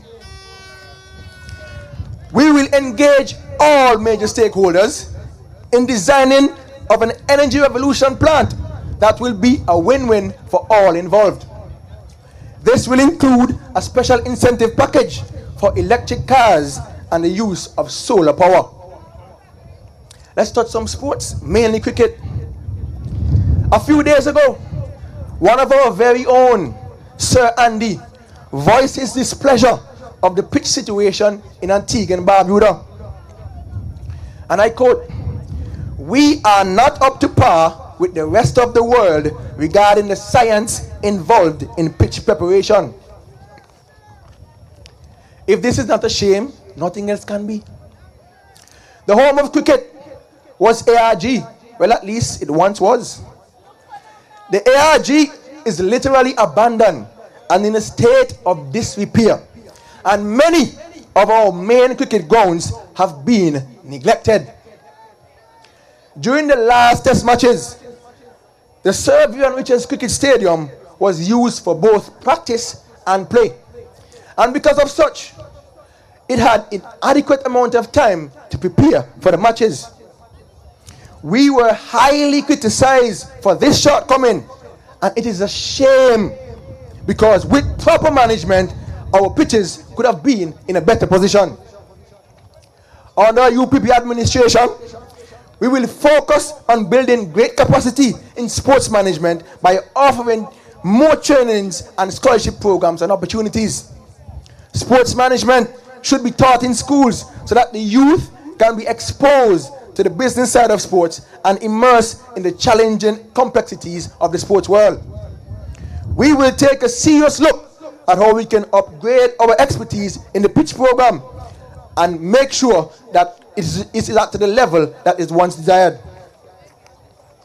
We will also look at how we can establish a Cricket Legacy Commission to ensure that the ARG and many of our major sporting grounds can be upgraded, maintained as part of a national facility circuit. This will broaden the options for training and hosting professional cricket matches and create greater opportunities to cultivate talent in all aspects of sports management. This is a model that will also help the football fields as well as sporting facilities throughout all of our communities. Listen, Antigua and Barbuda, the time is now. No longer can we wait and sit back and say, tomorrow we'll go. The United Progressive Party is the only team, the right team to bring back Antigua and Barbuda. Vote for Brother Anthony Smith. Vote for Brother Howard Lovell. With the United Progressive Party, we will bring back some sort of value to Antigua and Barbuda. We are the right team and the right choice. Thank you and good night.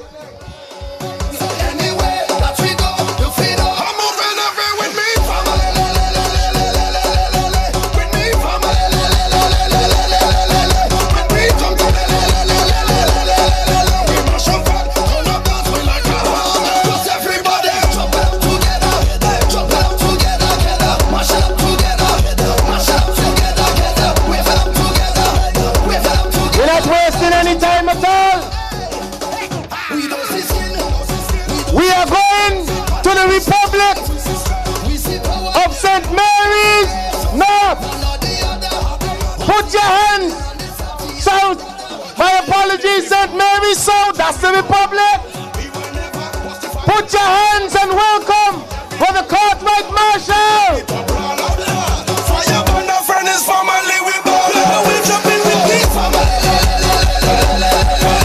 Good night. Good night, UPP family. Brothers and sisters, some 255 years ago, the founding fathers of the United States Declaration of Independence says that government are instituted to look after the safety and the welfare of the people of that country. It is the same today in Antigua and Barbuda. That the ALP administration was elected to look after the safety and the security of the people, but they have failed us. They have failed the people of this country. And so the time has come when we, the people of Antigua and Barbuda, must replace them by electing the Redeem team with the Honorable Harold Lovell as the next Prime Minister of Antigua and Barbuda. Brothers and sisters, I am very happy to be here this evening in support of Brother Anthony Smith, a young man who is going to play a pivotal role in the transformation not only of the All Saints West constituency, but the entire community of Antigua and Barbuda. I have faith in him, I trust him, and I am confident that he will do justice to the people of this constituency. But brothers and sisters, I would like to spend the next few minutes I have looking at the question of lands. Because today, land is a burning issue in the St. Mary's South constituency, and particularly in the Erlins or Cades Bay community. We know that the ALP like to boast about that they purchased the lands from the syndicate estate. But ask yourself, when those lands were purchased, who were the major champions in the Labour Party in the ATNLU? Caitlin Smith was still there. George Walter was still there. Daniel Harsford was still there. And they were also pioneers in that whole process of purchasing the lands from the syndicate estate. And it is as a result of how VC and the others wanted to treat the lands that were formerly purchased from the syndicate estate, which was one of the fundamental reasons for the split in the union and the formation of the AWU and the PLM. And what we are seeing today, brothers and sisters, it is the same people in the United Progressive Party who are championing the cause that those lands that were purchased from the syndicate estate must remain in the hands of ordinary citizens of Antigua and Barbuda. Land is power, and the land must belong to the citizens of this country. So today in Cades Bay, they are cutting up lands, and notice they are telling the people of that area that they will have to purchase the lands for $9 per square foot. $9. So for a small piece of land of 8,000, they're charging the people $72,000 for a piece of land for them to build their homes. But when you check the manifesto of the ALP, they said they promised the people that they were going to sell them lands at $6 per square feet, which includes infrastructure. So with infrastructure, they promised the people that they were going to sell them the land at $6. Now they are telling the people in Erlins that they have to purchase the land at $9 per square foot. But we have to ask ourselves the question, how much the parliamentary representative of St. Mary's South purchased the lands at Marble Hill for? At what price the Attorney General purchased the lands at Marble Hill for? $3 per square foot. And here they want to sell the people in Erlins lands at $9. I am telling the people in Erlins today that we have to occupy those lands. We have to occupy those lands. Go on the lands and plant a plum tree.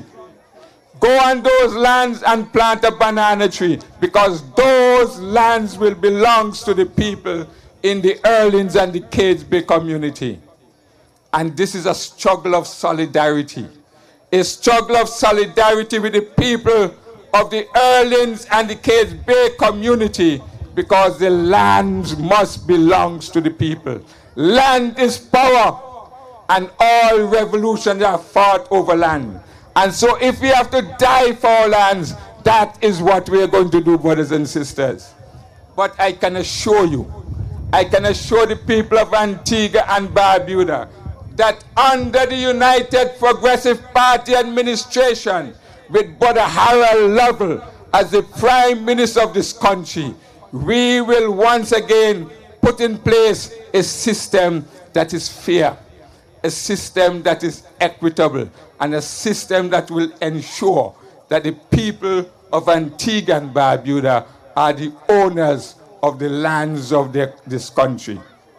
So, brothers and sisters, I'm saying let us stand firm, even in spite of the discrimination of the ALP administration. Let us stand firm in spite of the hardship and the difficulty. And when the day is announced, that day of election, Let us go out there resolutely.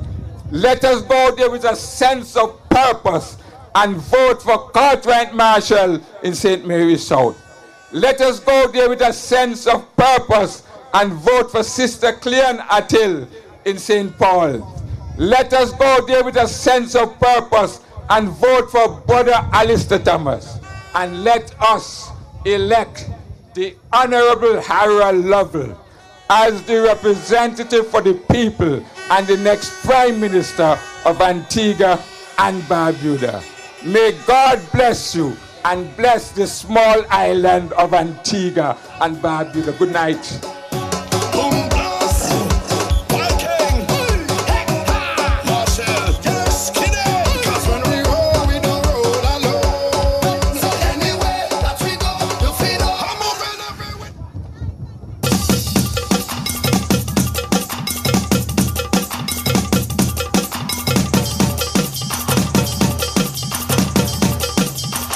Yeah, good night everybody. UPP massive. Don't play the video now. Hold on. Pull up DJ boy. All who ready for vote them out. Let me see your flags, let me see your rocks. Carnival, Bacchanal, watch out the face, start open. UPP, UPP, UPP. Hey! Voting for UPP! Voting for UPP! Voting! Hey! Not open! This how we do Trinidad to visit the other man to get a command song. We done them and they gang. I hear the calling name up all up in the song. But when I drop this bomb, everybody start to because shell no camp session. Match up the carnival. Come back from my canal. Y'all in the festival. But when I touch this day, UPP massive, let me see you! Hey! Now women! Hi Baba! Hi Baba! Hi Baba! Hi Baba! Voting for UPP! Voting for UPP! Voting for UPP! Hey! Hey Mom! Hi Baba! Hi Baba! All the Antiguas, let me see you! We have brought them all, let me see you! Voting for UPP! Voting for UPP! Start jumping! Everybody! Let me see you! So call you Trinidad, singing my chicken song. I see the style is strong, but I don't give a damn, cause I'm an Avignam, a true man, my God. So when I drop this bomb, everybody start to I come too much of the bed, cause I ain't tired yet, and I don't have bad breath. I release you from your chest. So when you see the click, we come in down and say UPP. Hey, start jumping. UPP, UPP. Hey, UPP. Voted for UPP. We voted for UPP. We voted for UPP. We voted for UPP. Start jumping. UPP. Hey, UPP. Voted for UPP. We voted for UPP. We voted for UPP. We voted for UPP. Start jumping.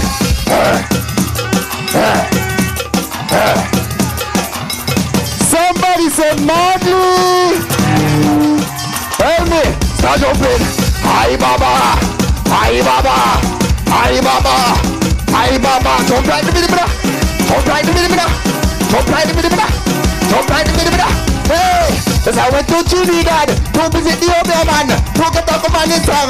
We done them and I hear them calling them up all up in the song. But when I drop this bomb, everybody start to I come to all around the world, the man, let me see you.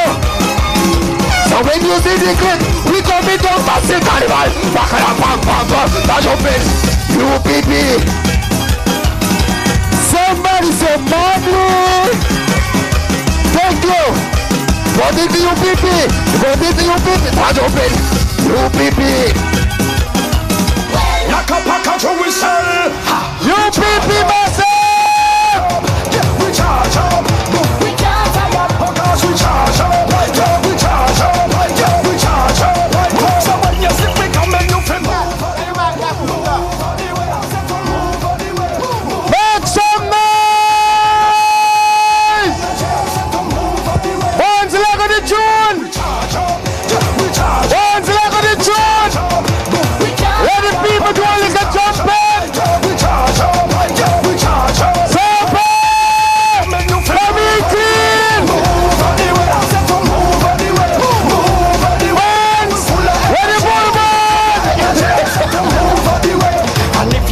Hey, we gotta move, we gotta go, we gotta go.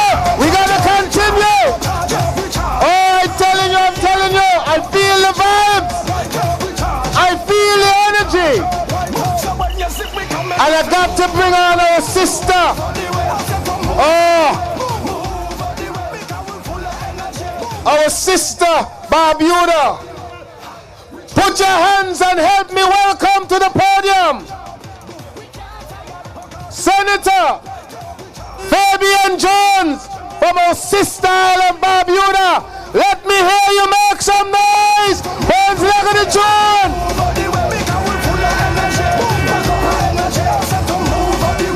And if you never know, we charge up, we charge up, we charge up. Stay charged. Stay charged. Stay charged. All right. Move out the way. Labour Party, move out the way. Move out the way, Labour Party. We're ready for run this country. Good night, Antigua and Barbuda. I am very happy to be here tonight to support the United Progressive Party and the people of Antigua and Barbuda. UPP! When I say UPP, say right choice. UPP! Right choice! That's what we defend. That's what we're defending. The UPP is the right choice for Antigua and Barbuda. The UPP is the only choice for Antigua and Barbuda. I am saying to you tonight, brothers and sisters, that if the UPP was in office today, the Barbuda Council workers would not be behind on their payments. There's no way a UPP government will have the Barbuda Council workers 15 weeks, 37 weeks without pay. Because in 2009, when we had the recession, the Honorable Howard Lovell was Minister of Finance, and I wrote to him indicating that the council is going to need a supplementary grant of $1.8 million, and that was forthcoming. We got it from a UPP caring administration. So Antiguans and Barbudans, when you go to the poll, you vote UPP. Get rid of the wicked top dog and all his poodles. Can you imagine? Barbuda right now is the bread basket of Antigua and Barbuda. And the people of Barbuda are still suffering because of wicked Gaston Brown. Gaston Brown is raping Antigua and Barbuda. Go down in the St. John's Harbor every single day. Excavated down there to put water endlessly. Who get the money? And over there in Barbuda, the dock in Barbuda, 2 boats can dock up there and excavate over there like rain, and they can't touch the harbor in Barbuda because they don't care about the people of Barbuda. So I don't know where Knox Internet is going, because Gaston Brown tell Knox Internet that she's not a Barbudan. Gaston Brown repealed the Barbuda Land Act that tell you that the people of Barbuda are Barbudans. And if I don't watch it, you know, Gaston Brown may soon tell you, the people of Antigua, that you're not Antiguans. Be careful, because you don't tell China come and colonize you. So what you gonna do on election day? You vote UPP. UPP is the right choice. UPP is the only choice for Antigua and Barbuda. If you want to redeem this country, you must vote UPP, Harold Lovell and his full team. That's what must happen in this election. This is not time for fancy talk. It is time for us to act. If you're ready to move Gaston Brown out of office, let me hear you. And if you're really serious, look on this crowd here tonight. Let us move from here tonight and go down in town around our government buildings and tell them enough is enough. Time for action, man. It is time for action. Let us show Gaston Brown that he has done his day overdue. Long gone. A time for Gaston and Robin and Cutie and all of them for go. Come on, my people. That's the message I'm bringing to you tonight. That we are serious in removing Labour Party out of Antigua and Barbuda once and for all. So if you're serious when they call for the picketing and the marches, get out there and stand up for your country. This land owes you a living. Not Gaston Brown and the picnic alone. Come on, man. A time for us to show them that this belongs to we. Our foreparents suffered and bled for this country, and Gaston Brown must not take Antigua and Barbuda as his prized possession. Time for them to go. Tell them call the election now. If your name Gaston Brown, call the election now, because you have to go. So my dear people, stand firm with the UPP, and victory will be yours and for your children and their children to come. Thank you very much and have a wonderful night. Blessing no amount. Block away like a social media account. Watch them, miserable soul. Watch them. All them there. All of them there. All them there. Yeah. Always have something to say and something to add. Block them energy like a massive pot. Stop, block all of them. And energy we don't like. Block all of them. Let me hear you make some noise. Since when them is a highlight, block all of them. Block all of them. Hold your hand. Negative. Here's somebody on them like a deer and put them down with a sedative. You don't like what I say, I don't care. Already said what I said. Let me hear you wave. Let me see you wave. Don't flap and hold your hand. All energy we don't like, block all of them. UPP, we ready. Since when them is a highlight, I know you want to retribute, but you must stand your resolute. Them that have nothing to contribute, that's why the living is destitute. How them see you and want prosecute when them on kids is let me bring the man life like a flute. I'm telling you, he's the man that will have to endorse me if I were running. Let me bring the man, Brother Chandler Codrington, to the podium. Let me hear you make some noise. All of them go. This finger say block off. This finger say block away. Finger say block off. This finger say block away. This finger say block off. This finger say block away. This finger say block off. This finger say block away. Block off. Block away.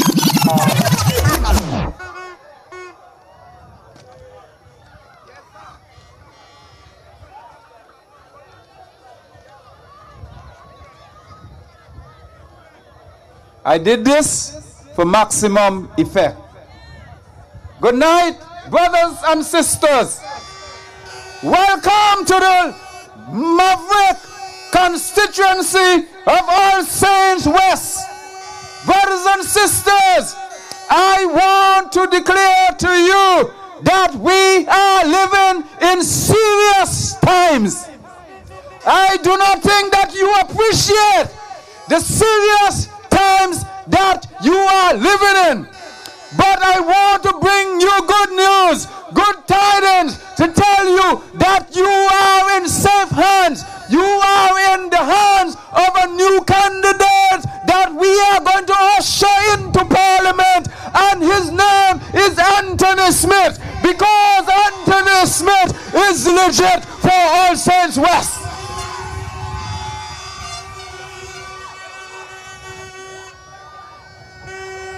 I want to let you know, brothers and sisters, that on the 21st of August 1619, the first slave ship left the coast of West Africa.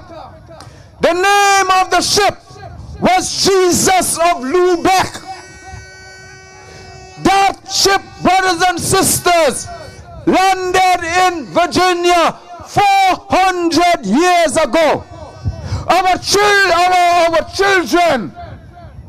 our foreparents were kidnapped and brought to the Americas, brought to the West Indies, brought as slaves and worked their backs off, brothers and sisters. And I want to let you know that there is a new slave master in town. His name is Gaston Brown. He wants to bring the Chinese to colonize us once again. Everywhere, every sector of this country, east, west, north, and south. Brothers and sisters, you have YIDA, you have Western Imperial, you have Global Port. Brothers and sisters, every inch of this country, Gaston intends to give away so that our grandchildren will have nothing left. If you do not take this thing serious, you will be returned back to slaves. And brothers and sisters, I have been protected. I have a protection. I have a passion. I have a desire. I have a love for this country. And I cannot sit idly by and see Gaston Brown raping this country. Oh, brothers and sisters, the enrichment and scheming that Gaston has is to destroy the indigenous people of Antigua and Barbuda and sell us out to the Chinese and to all sorts of foreigners while we are sleeping. We must understand that this man is at work. While Barbuda, brothers and sisters, was rushing from the hurricane, he had devious plan to sell out Barbuda to foreign entities. I want to let you know that in 2014, when after the election, I went into the community, and there was a brother who said, Chandler, I was sleeping on my bed, and when I think of you winning the election, I went out and voted for you so that you do not move up in society. I asked you a question. Does it look to you that I look like I want to move up in society? Why am I saying this? 500 people did not go out to vote. And so I want you to understand that there is a new sheriff in town. His name is Anthony Smith. And you must not.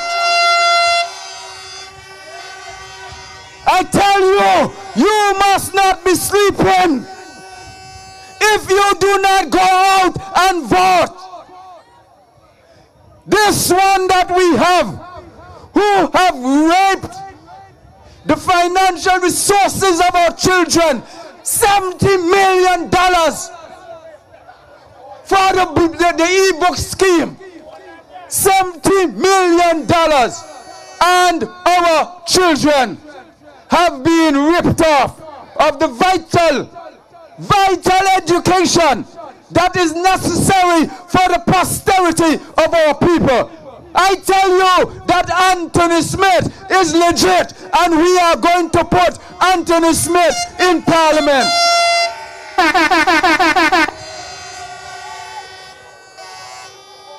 I want to let you know that we are very much interested in the education of our students, of our children.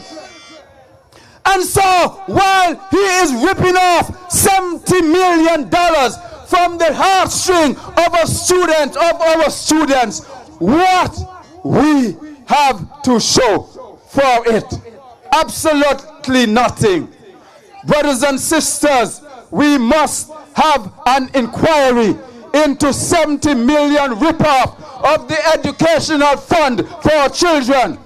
Because the United Progressive Party cares about people. In 2008, we enacted the National Student Loan so that our children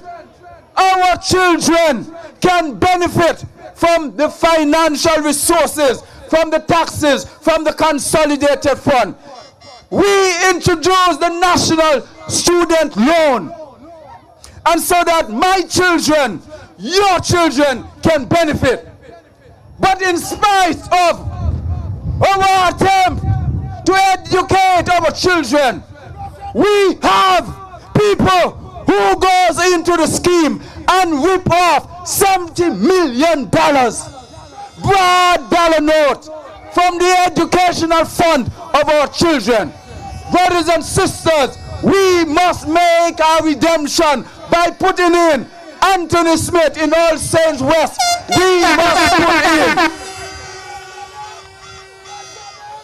We must elect Brother Harold Lover as our next Prime Minister of Antigua and Barbuda. You must make the right choice.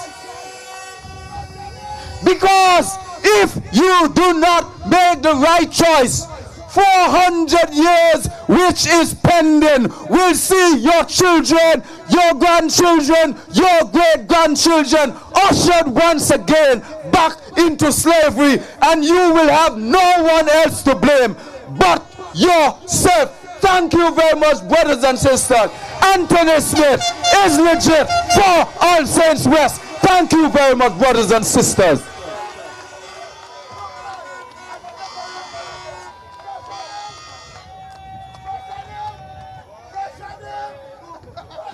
Bones for the music! I want to welcome the rookie. The rookie! I want all of you to be quiet, all right? Just be quiet.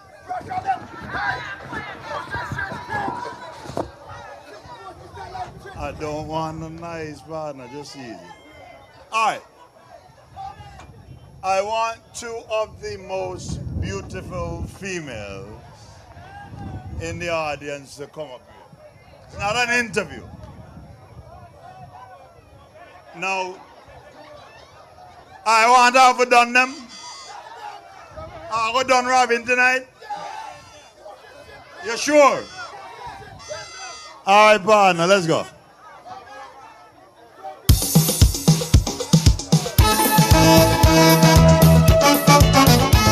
Hey! This guy, Robin, has been around for 40 years, and he has nothing to show for it. And by the way, Antigua Bundle.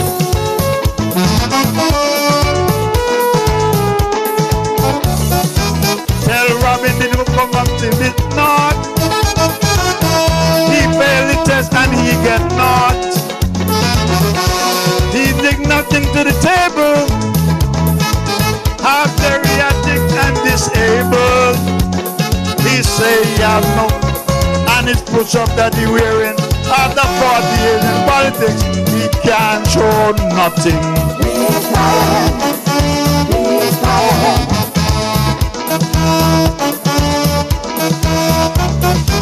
Water, water, everywhere is water, and not a drop to drink. Robin pussy eating salad, but Robin pussy stink. Cause no water in the pipeline, no water in the zinc, no water in the shower, none there for people to drink. Yes, Robin, we're still looking for you. The people of St. Philip's North deserves a whole lot better, and we will do better.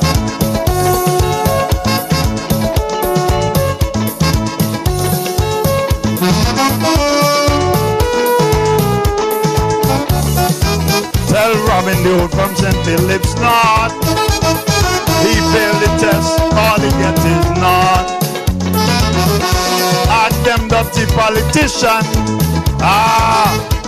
Where the hell they get those millions to pay the alimony when he lay in the gambling money? Where you have goat like goat chip and he's in the penny keep it. He's in the fine food supermarket. Ask the geriatric where the hell he gets it. Water, water, everywhere is water, and not a drop to drink. Robin pussy eating salad, but Robin pussy stink. Cause no water in the shower, no water in the sink, no water in the pipeline. None there for people to drink. Yes, Robin, that boy Alex is going to give you a good ass whooping. Do you agree? Hey! Boom!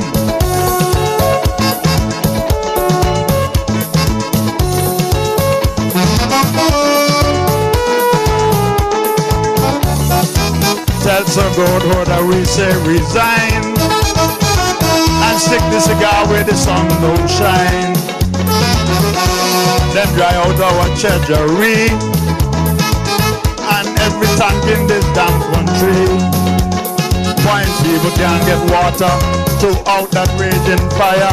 Them send police with pepper spray to out that fire down there. Lord, poor people lose them property, but not one damn apology. Hey, water, water, everywhere is water, and not a drop to drink. Robin pussy eating salad, Robin pussy stink. No water in the shower, no water in the sink, no water in the pipeline. None there for people to drink. Lord, Antigua abundant, and we can't find the water. Alex, you ready? We're gonna kick him out of office.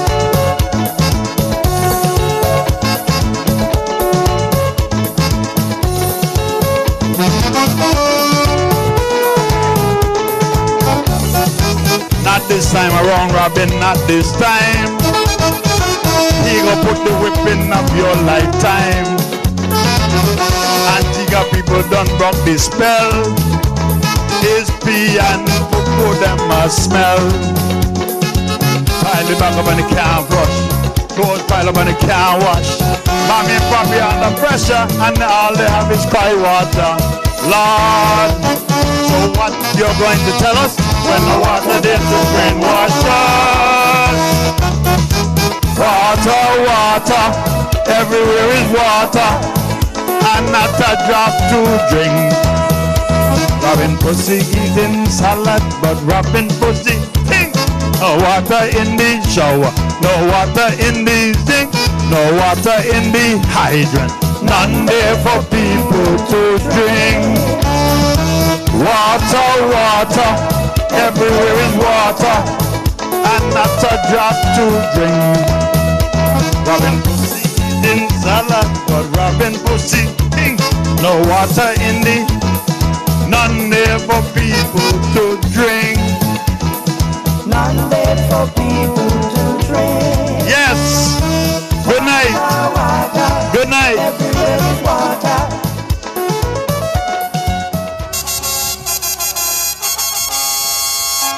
Antigans, wake up.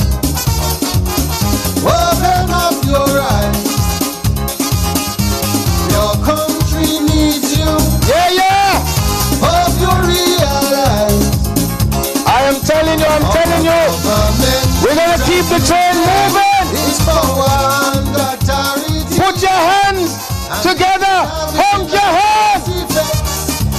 Don't turn up the music. Let the people feel the energy. It is time for us to take a stand. This is our I am telling you. That is why I came back to sing. Help me welcome things are perpetrating. The man from St. Philip's song. Brother Sheffield Burn to the podium. Make some noise. It was for the box. They don't really care about this country. All this have caught up with them. They are facing insurmountable problems, and just as sure as the sun will rise, this government must fall. The handwriting is on the wall. Honk your horn if you want to rise from God.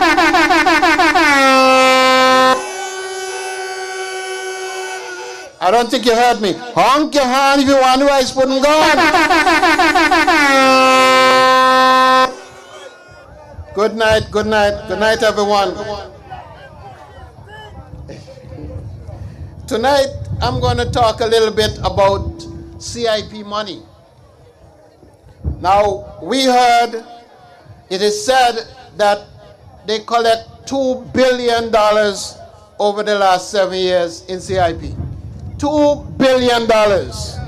Now, just to put some perspective on that, 2 billion is 2,000 million.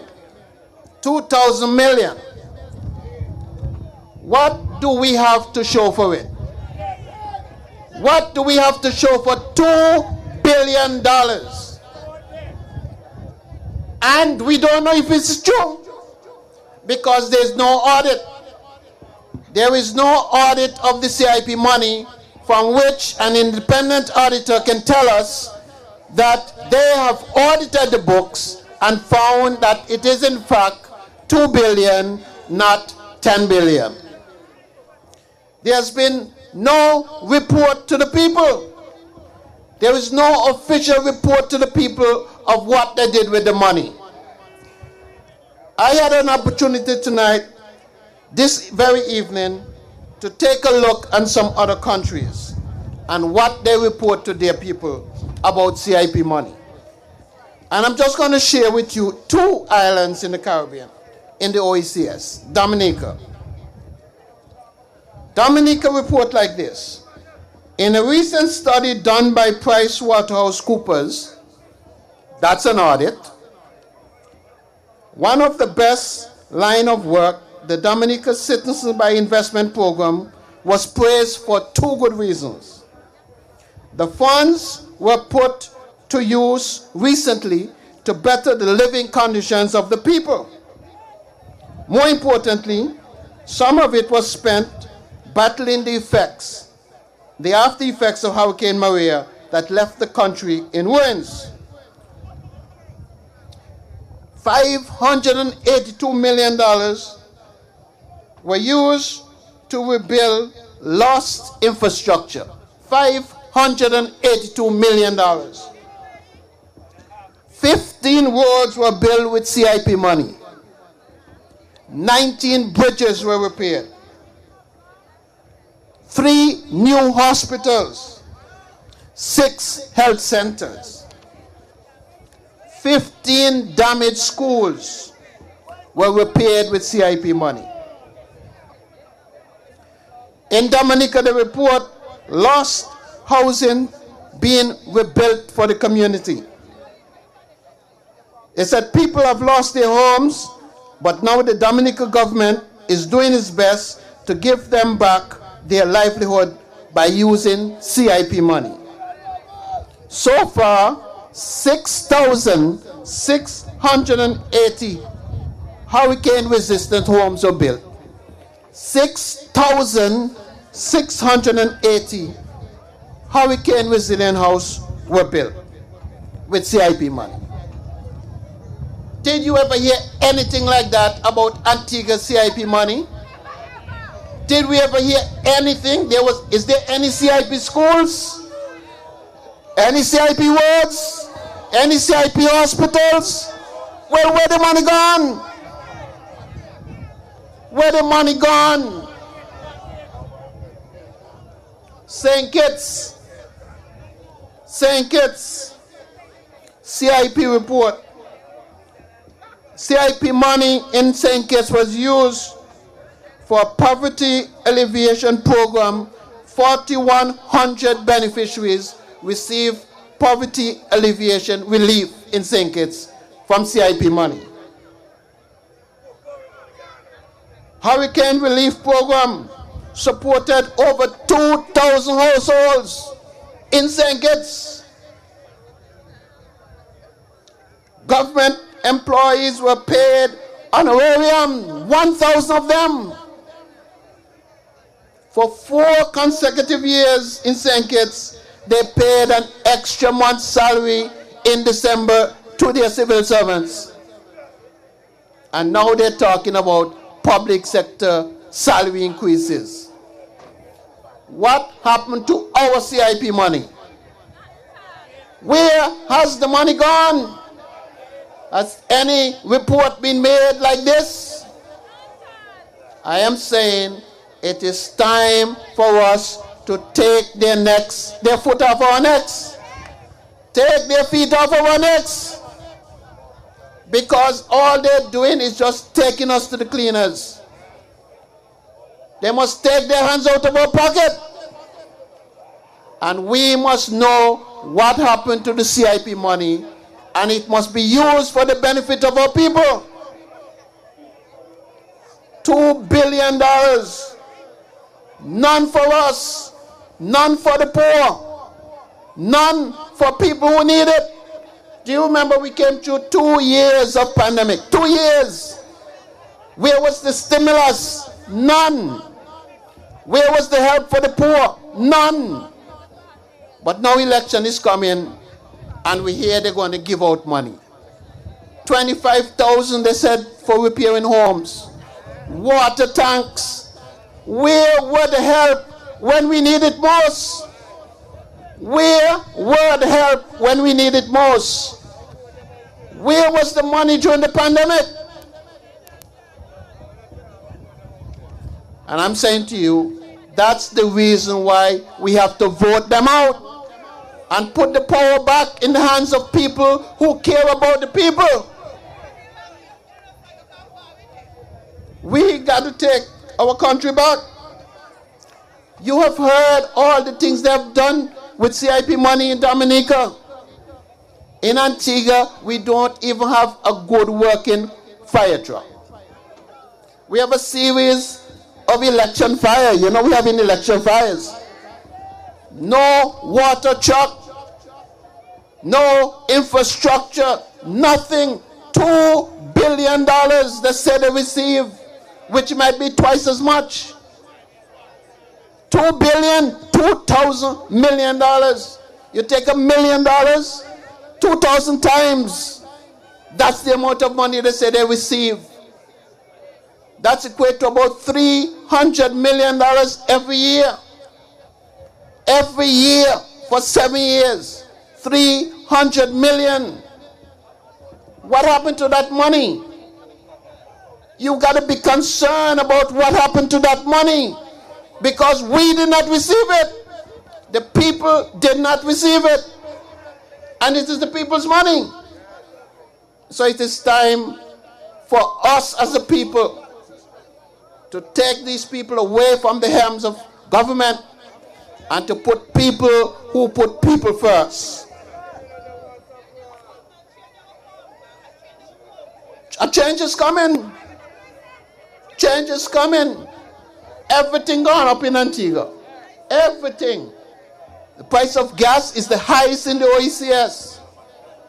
Food gone up. Meat gone up. Everything gone up except wages. And so every dollar that you had now is worth, it was worth $2 just 4 years ago, 5 years ago.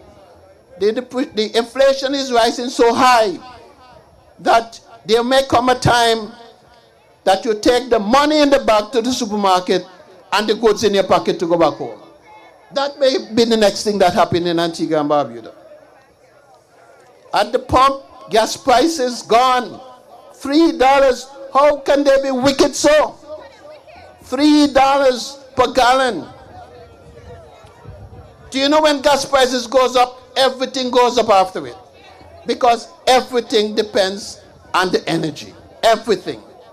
Electricity depends on the energy. The goods and services you receive in the stores, they have to spend money on energy.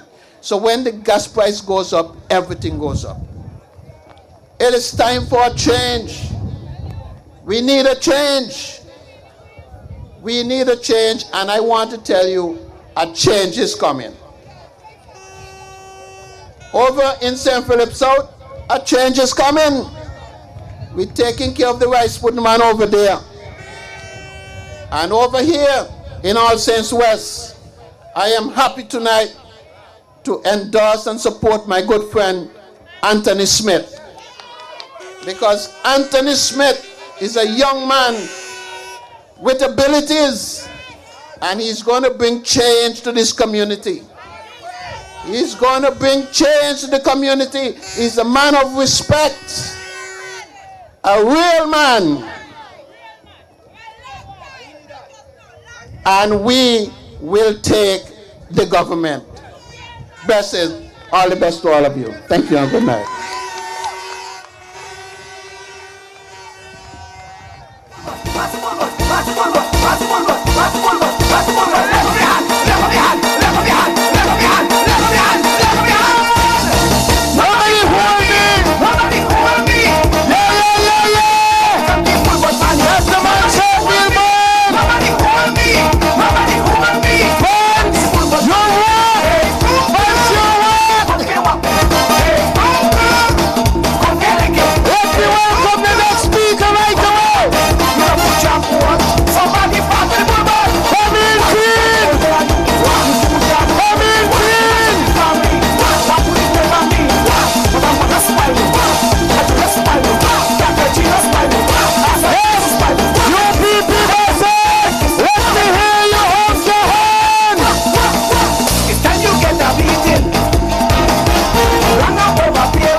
Before I start, I have to tell you that the voice is not the best, so work with me.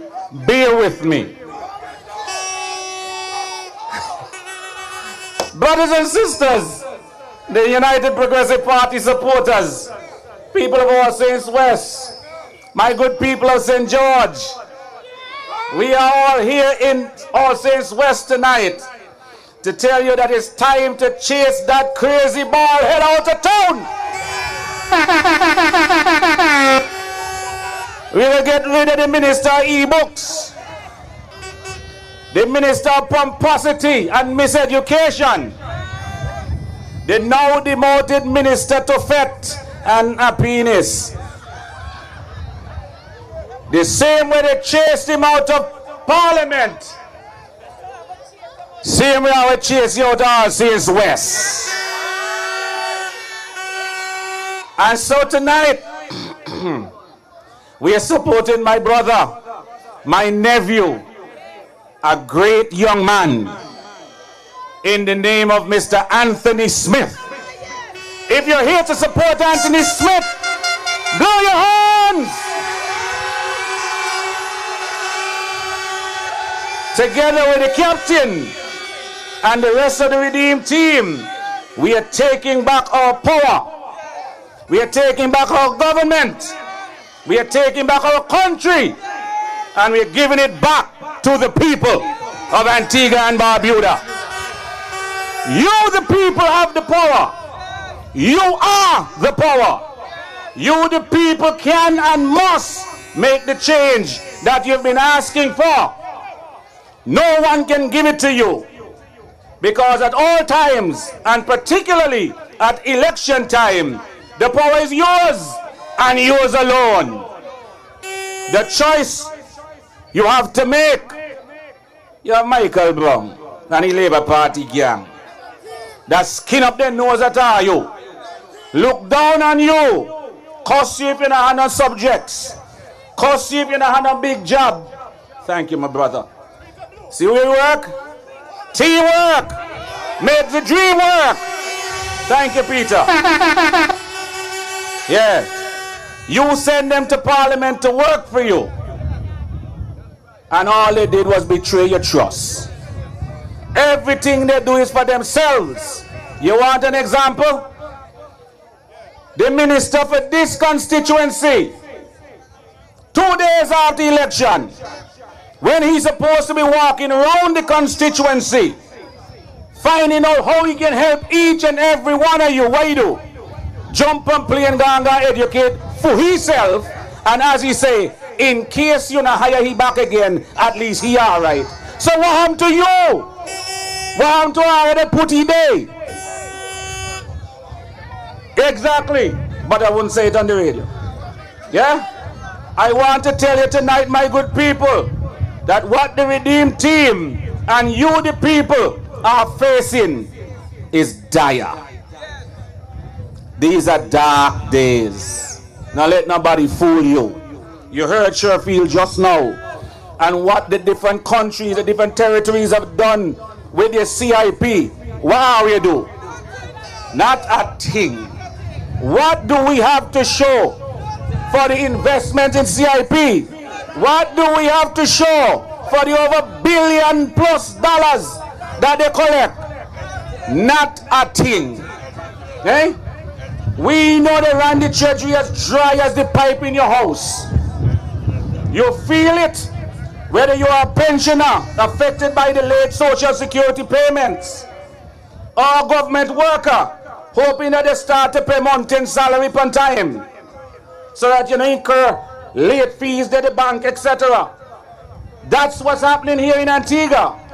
You feel it in your pocket when you go to the supermarket week after week to find the prices rising. Or you pull up to the gas pump and realize that Gaston and the gang done fasten their hand so deep in your pocket that your lunch money now you have a use for gas. Eh? Your lunch money you have a use for gas. Or you drive down the road, which is more like pothole, with a little bit of road in between. You mash up the front end of your car, you bust your tire, and then you still have to lotto whether you're going to throw in gas or you're going to fix your car. You have a choice whether you're going to throw in gas or you're going to fix the car that the road then mash up. How can we tolerate that in 2022? What I can tell you tonight, people, and I want you to listen to me good, thump your toe. It's important that you pay attention, because as important as these things are, this election is about more than the economy. The wanton mismanagement and ineptitude, the constant bombast and disrespect, the dictatorial tendencies and the constant down pressuring of the people, the lack of water to cool down yourself when then done hot up your head daily, and all other hardships that you know and feel. This election is about taking back our country. It's about securing your future and the future of your children and their children. The United Progressive Party Redeemed team can and will repair the economy. Let me say that again. The United Progressive Party Redeemed team can and will repair the economy.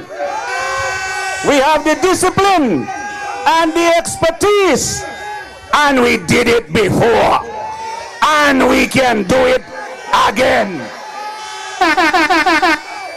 We can repair our image and relationships with local and regional and international organizations. Because we did it before and we can do it again. We can address the issues affecting you, from water to education to sports and the economy and everything in between. Because we did it before and we can do it again. Top your toe. People need to understand there's only two choices. Only two choices before you this election. Healing or hell. Healing or hell. More of the same or better. The choice is yours. Make up your mind when the time is right. Imagine you are the bosses. This is a very serious situation. You are the bosses. And if you evaluate your employee and you tell them how they need to pull up their socks, and instead of listening to you and taking advice, then curse you. Listen to me. Instead of listening to you, the employees, then curse you, then disrespect you, them abuse you, and they sit down on the job, take your money and resources, and do nothing for you and everything for themselves. The top dog say he and he alone must bark. He and he alone must eat and live in luxury and have economic success. So what happened to you? What happened to you? I say to you tonight, brothers and sisters, the power and duty is yours to take back your country from the wicked set of people. Take it back before they take it all. I am here to remind you that if you feel threatened to speak up or to speak out publicly, I will stand in the gap for you. I will shout out for you, and the members of the Redeemed team are more than able and capable of standing in the gap for you. Brother Anthony Smith will stand in the gap for you. The captain will stand in the gap for you, because he has your best interest at heart. He has your best interest at heart. Antigua and Barbuda. I'm going to cut now because I need the voice for weekend. But your job, brothers and sisters, your one job, my brothers and sisters, my good people of Antigua and Barbuda, is to remember the loudest and most effective voice you have is the one on election day. Vote, vote, vote. When you hear the top dog bark, take out your card and look on them. When he poodle them come for you, remember that at the end of the day, you have the muzzle. When you're hungry and they not do nothing for help you, look on your bullbud and clap on them election day. The Redeemed team and you, we are in this together, and we are going to hold hands together. Early out! Early out! I too quiet. Early out! For me very sick and me a shout. Early out! Thank you. You said what I said it is. If you want, I can flip it again. Block all of them and their relatives. Block all of them. All the energy we go like. Block all of them. Yes! Them is so like. Block all of them. Yes! When them is a highlight. Block all of them. Yes! Now I know you want to retribute, but you must stand in your resolute. Them that have to retribute. That's why the living is destitute. How them see you and one prostitute? UPP myself! Like a fluke. All of them don't get paid to let the people jump public about. Miserable soul. Watch them. Mr. Dennis, I see you. All of them. All of them.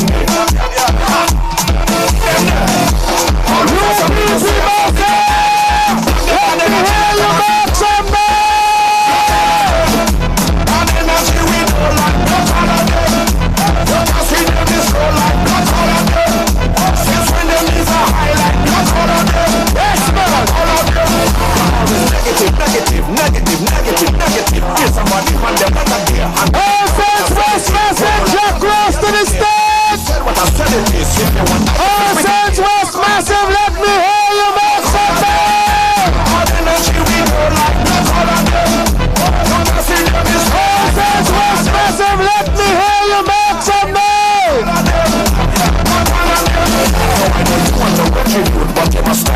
irresolute. Them don't have nothing to contribute. That's why the living is destitute. How them see you and one prostitute when them want kids is some prostitute. And it brings to the podium the next representative for All Saints West, Brother Anthony Smith. When them knees are high like block all of them. Block all of them. Go. Fingers to block off. Fingers to block out with them. All them. All of them. All them. All of us something to say and something to add. Them are the next like a massive pop.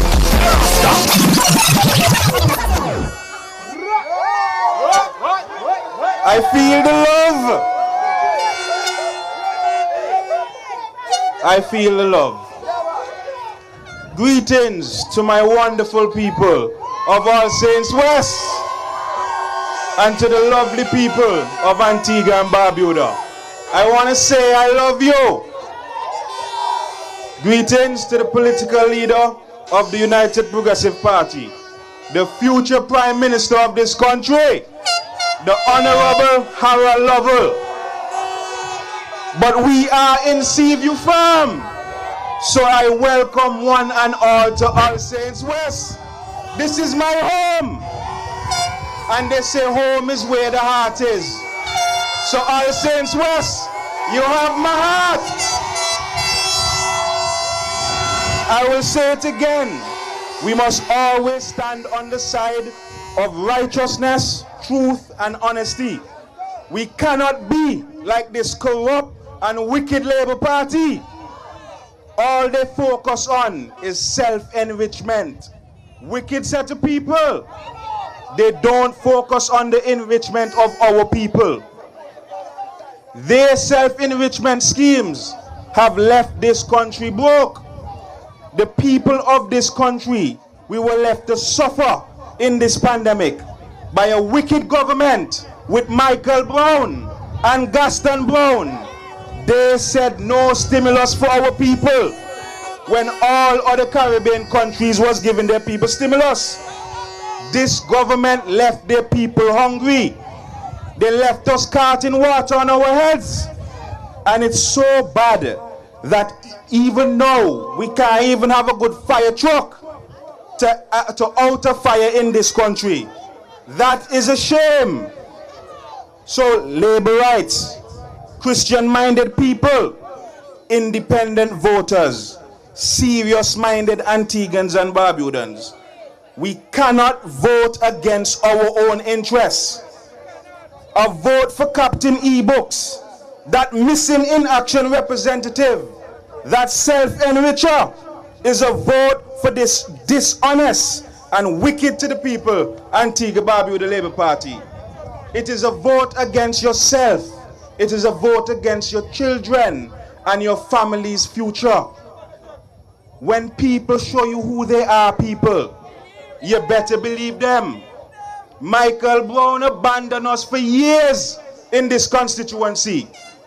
His first term, okay, he say he was studying to better himself.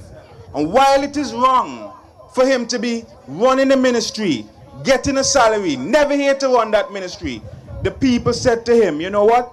Okay, you're bettering yourself, we're giving you another chance. You give him another chance, and what he do? He abandoned us again. He missing in action for 8 long years. And now he starts showing face because election talk in the air. But we don't know how he be. He get our vote and he desert us. So we're telling him, now vote for you again. This government, they think so low of our people. In 2014, they promised us that water will flow from our pipes in 14 days. 8 years later, we still can't get water in our pipes. 96 months later, people house are burned down. They're losing all their belongings. Lives and livelihoods are threat, and no fire truck to put out the fire. This is how Michael Brown and Gaston Brown want our people to live. My people, your house could be next. God forbid, my house could be next. It is not right.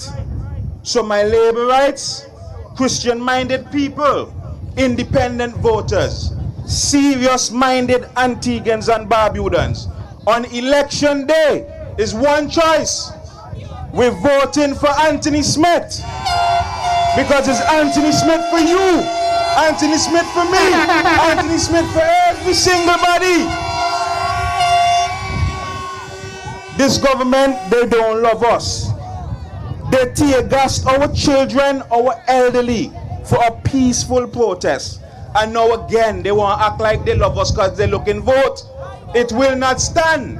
Antiguans must never forget what they did to us on that day. This wicked government lied to us. They took our freedom of choice. They said no one would be forced. Then guess what? They came with the ultimatum. Vaccinate or starve. Vaccinate or get out of our schools. They threatened our fundamental survival as humans. And now they want to play them care. We're not going to forget them. It took people hundreds of years to fight to choose. And this government in 2 terms took away our freedom of choice. Our children's education in peril.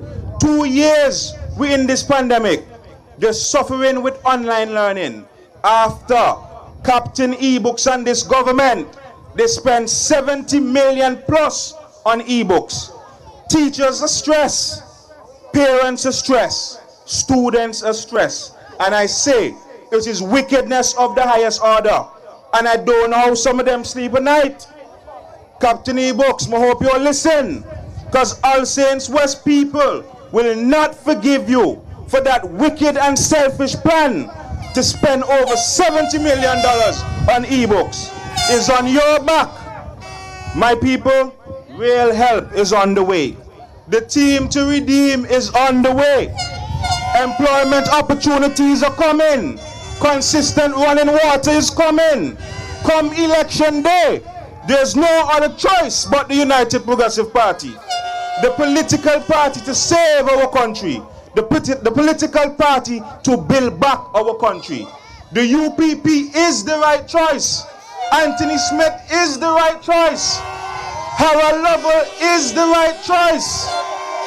A vote for the UPP is a vote for your interests and your children's future. We are promoting entrepreneurship where individuals are given the opportunity to run their own business, to operationalize their own ideas into money-making ventures. And young people, and worry, because we aren't going to send DC here to push down our business. We're going to help to build and finance your dreams. Pensioners, you all be hopeful. You made your mark in this country. I built this country. You did your time, and you should be respected and paid on time. Private sector, be hopeful.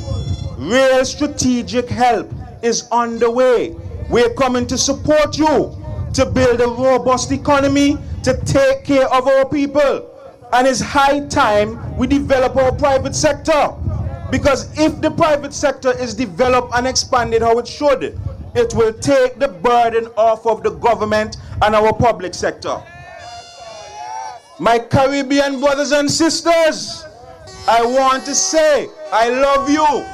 The UPP love you.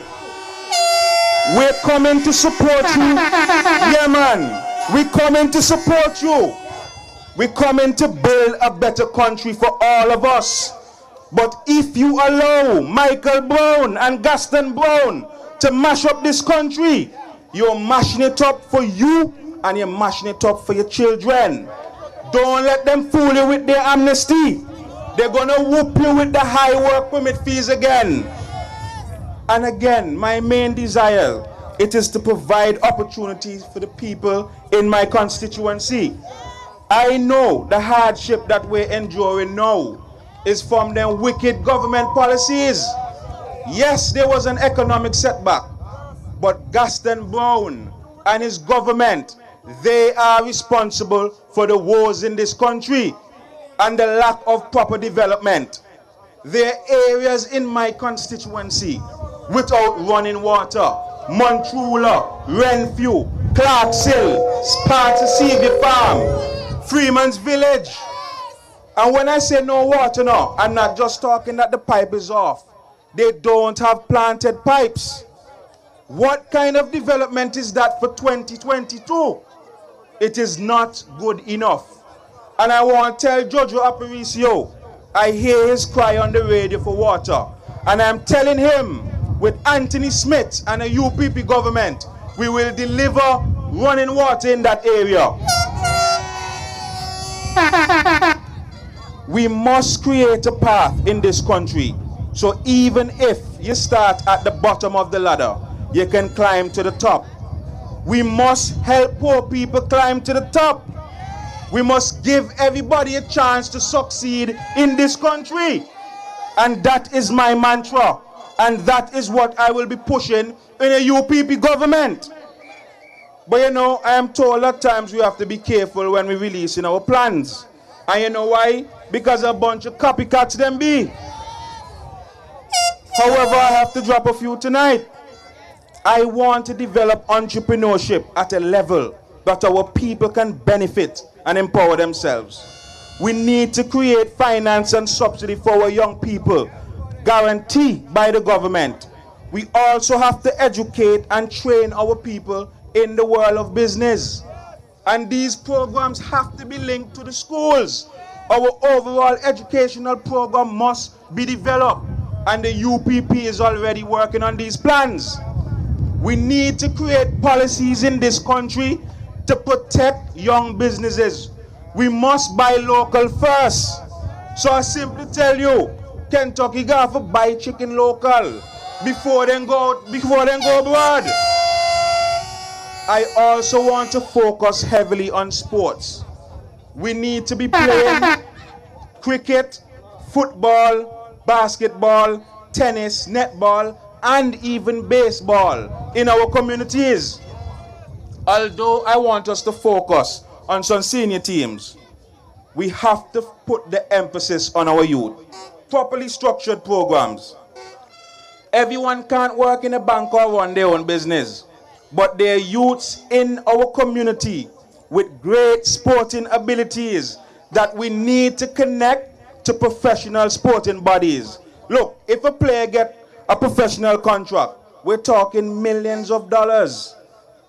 And you know, we have talented sportsmen and women in our communities. Look, the best cricketer this world ever see come from Antigua and Barbuda. We cannot want more example that our people can make it on a professional level. Sports also present an opportunity for your education. My nephew Janaya Oscar from this community here, he's benefiting from one of these programs. He played sports for this community and this country, and he is now receiving a university education from sports. It is high time we take sports serious. I also believe strongly in agriculture. We need to be able to feed ourselves in this country. And if COVID-19 did not teach this government the importance of food security, my people, nothing else will teach them. We need to be able to feed ourselves. We need large local farms, not to send food to China, like what Mean Jonas say. I'm a number brother serpent go whoppy come election day. We need large farms to produce food locally with the prospects to then export. We need to establish major chicken farms for eggs, meat, major goat farms, major pig farms. And the UPP is already working on these plans. And if we are serious about food security, my people, I'm telling you, these things are a must. And this can also help us to cut down the cost of living from all this food that we import. And I tell you, my people, these things aren't hard to do now. But it takes a government that cares. And it takes a government that can plan and execute properly. Our tourism needs some help too. We need all-year tourism. We need tourism all year round. It shouldn't be seasonal. Countries like St. Kitts, they have tourists all year round. But what we need here is a proper marketing strategy and to cater for a variety of markets. It is time to move this country forward. We are working on these plans. We need to manage APUA better. We need to find the money to complete the overhaul of the pipes and modernize the system for the water lines, the electric lines, and fiber optic lines. One thing that upset me with this government, right? They collected billions and billions from CIP. And my people, I'm telling you, couple $100 million out of that, we would have consistent running water. We could have fiber optic throughout this country.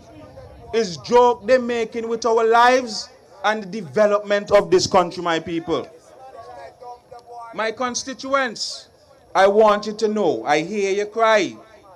My people of Freeman's Village, look, I want to tell you, we are going to repair the Freeman's Village playing field and make it into a first-class family venue. It's time for night football reach back to Freeman's Village. I used to walk as a youngster from Seavey Farm to Freeman's Village for watch night football. It hurts me that y'all can't even play sports on the field. And when we finish with the development of that field, I am going to seek the buy-in from the community to rename that field the Ralston Otto playing field. Otto, we want to give you your flowers. I want you to know we are praying for you. Continue to be strong because your contribution in sports, in your community and this country, it will not be forgotten. In Seavey Farm here, we're going to do everything and acquire that Jehovah's Witness building. We might have to do some adjustments, but what we want to do is make it into a 24-hour community clinic to serve All Saints West and surrounding communities. We also want to put a 24-hour pharmacy for our people. It's time to take the pressure from All Saints Clinic and Mount St. John's. And we have plenty good plans. That area is so central that when we get that, go store some fire trucks and some of the ambulance there so they can get to destination quicker. My people of All Saints West, I tell you now, I have plenty more plans. Plenty more plans. But I can't give them all because them are copycats. And as I said, this is just a start. And these ideas, they came from consultation with our people and our team. We have ideas for Bang Dog. I hear this one. I have ideas for Bang the Top Dog. So again, I say, vote for your interest, people. Vote for your children's future. Vote for the UPP, the right choice. Vote for Anthony Smith, the right choice. Vote for the team to redeem, the right choice. I want to say thanks for listening. I love you, and we're having a good night.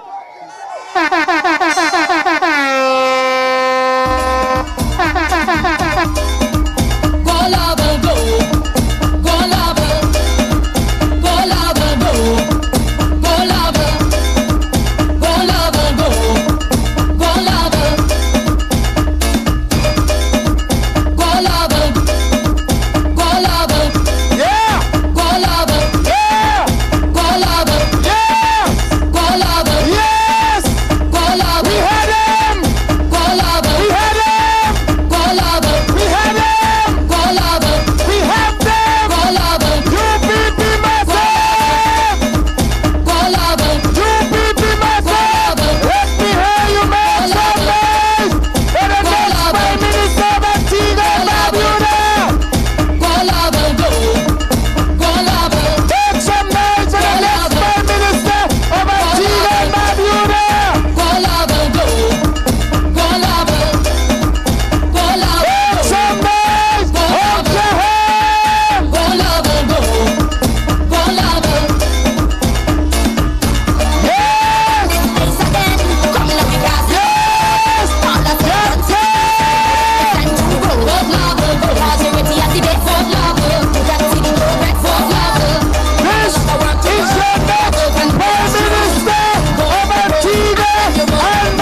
Good night, good night, good night!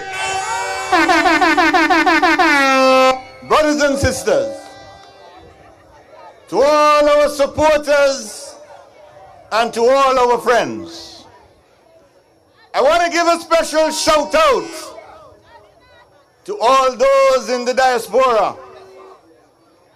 I want to big up the radio audience, and I want to appeal to all those who are still on the fence and all those who are still undecided. But I want to especially say thank you to the members of the All Saints West United Progressive Party constituency branch. Let me hear it for the All Saints West branch.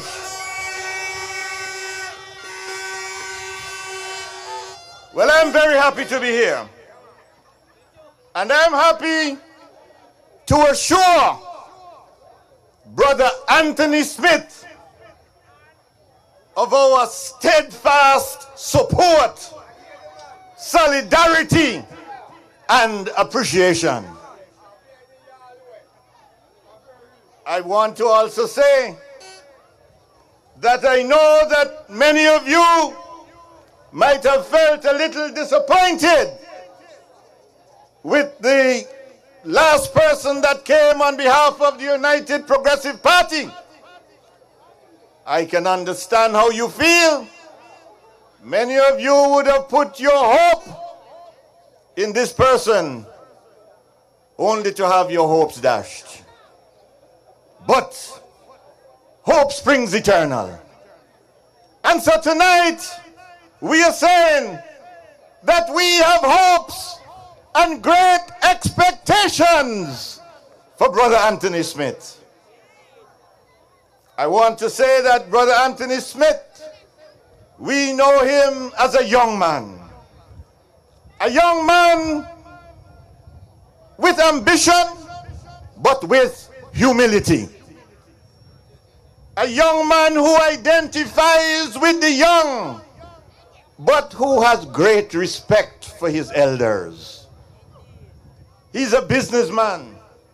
He understands the importance of hard work. I have to say that even though his roots are here in the soil of this community, we know this is a man whose branches will bear fruit for the entire nation. Let's hear it for Brother Anthony Smith, the next representative for All Saints West. I can say I recommend him. I commend him. I can say to the people of this constituency that he's your best hope for redeeming this constituency and bringing our people to a bright blue day. Anthony Smith is the man for All Saints West. But we have to tackle the wickedness of this government, this heartless administration. Oh, we're balling at the gas pump. We're balling at APOA. We're balling in the supermarket. We're balling in the clinic and in the drugstore. We're balling for school meals. We're balling even in the mechanic shop and the body workshop. Antigua people balling. And then you hear the pensioners balling. Oh my, big balling at Clearview. And now today, yesterday, balling at ABS. ABS radio is nothing but cry water in this fair country, Antigua and Barbuda. And yet we get no relief. You know, it was on Tuesday I saw a meme. And the meme said that Gaston Brown and Maria Brown, we saw them there posing at a reception in the Middle East. And the meme said, the meme, you know the meme that you have young people, Facebook and TikTok Oh, you know, right? All right, all right. you know, you get it. Only me want to know. Anyway, so this meme now say, while they party in Dubai, we here in Antigua, we sucking salt. But what they didn't include is that when you done suck the salt, you don't have no water for drink. No water for drink after you had the salt in your gut. Oh Lord, I'm telling you, that is where we are. But we know that a better day is coming. And we know that we have to be the ones to carry this fight all the way. And I'm so happy to see this crowd here tonight. I'm so happy because when I think for every meeting that we have, it's getting bigger and bigger and bigger. And we want to tell him, we know he wanted to call the election months ago, but the writing is on the wall and he's afraid. But we want to tell him tonight, if you feel you're a man, if you feel you're a top dog, call the election now. Turn it up, turn it up, turn it up. Turn it up, turn it up, turn it up. The people are ready for a change. Call the election now, Gaston Brown. You can run, but you can't hide. You know, just yesterday we heard that the price for cylinder gas now gone up by $20 with the transportation cost that has been added to it to $175. Of course we expected that. When you clap $3.20 on the price of gasoline, what do you expect? That was a wicked act. And gasoline, as we heard earlier today, is at the base of everything. Diesel, transportation and energy costs. So when you put those big increases on people, there's going to be a knock-on effect. And that is the knock-on effect we're feeling now. And we're warning them, don't touch the electricity, because we know they're planning also to carry up your electricity through the fuel variation charges. We are saying, brothers and sisters, that would be the most wicked thing to do. It would be the unkindest cut of all. But have you heard of any plan to cushion the hardship for the average man, woman and child in Antigua? Have you heard of any plan for this administration to contain the rising price of food? Have you heard of any incentive so that farmers can plant more, can get a plan with water so they can feed the nation? Have you heard of any improvement with the school meals program? Remember when we started the school meals program, we said nutrition for learning, nutrition. And so we made sure you got a balanced meal. A balanced meal. Today it's a shame what they're giving the young people. Piece of sausage, hardly any meat kind, liquor pasta, liquor rice, a dry piece of chicken. And what is worse, they have run the school meals program into the ground. If you think I'm lying, ask any merchant in town. Nobody wants to see school meal check. Anytime you come with school meals, voucher or check, the manager gone in the back. Talk to somebody in front, they say it's above my pay grade, but you can't find the manager. They have to rely on a merchant in town to do all the shopping for school meals. School meals don't have any money. They run it dry. They run it bankrupt. And it's the children who are suffering. Brothers and sisters, have you heard of any plans to give our civil servants an increase? It was under the United Progressive Party when the civil servants got their last increase. In the 10 years that we were there, civil servants got an 18% increase.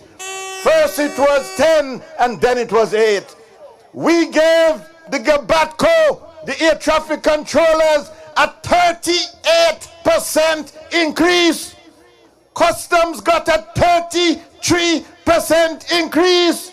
Police got a 28% increase. Under the Labour Party, they get a 0% increase. That's the difference between the UPP and the Antigua Labour Party. We care. We put people first, and that is why all of our programs have been for the benefit of our people. And now we hear they're pressuring the workers over at ABS.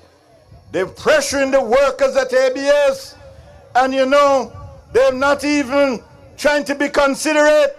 You can imagine that the workers at ABS, they're struggling and fighting for what is theirs, and you have Cutie Benjamin, they're fighting them down.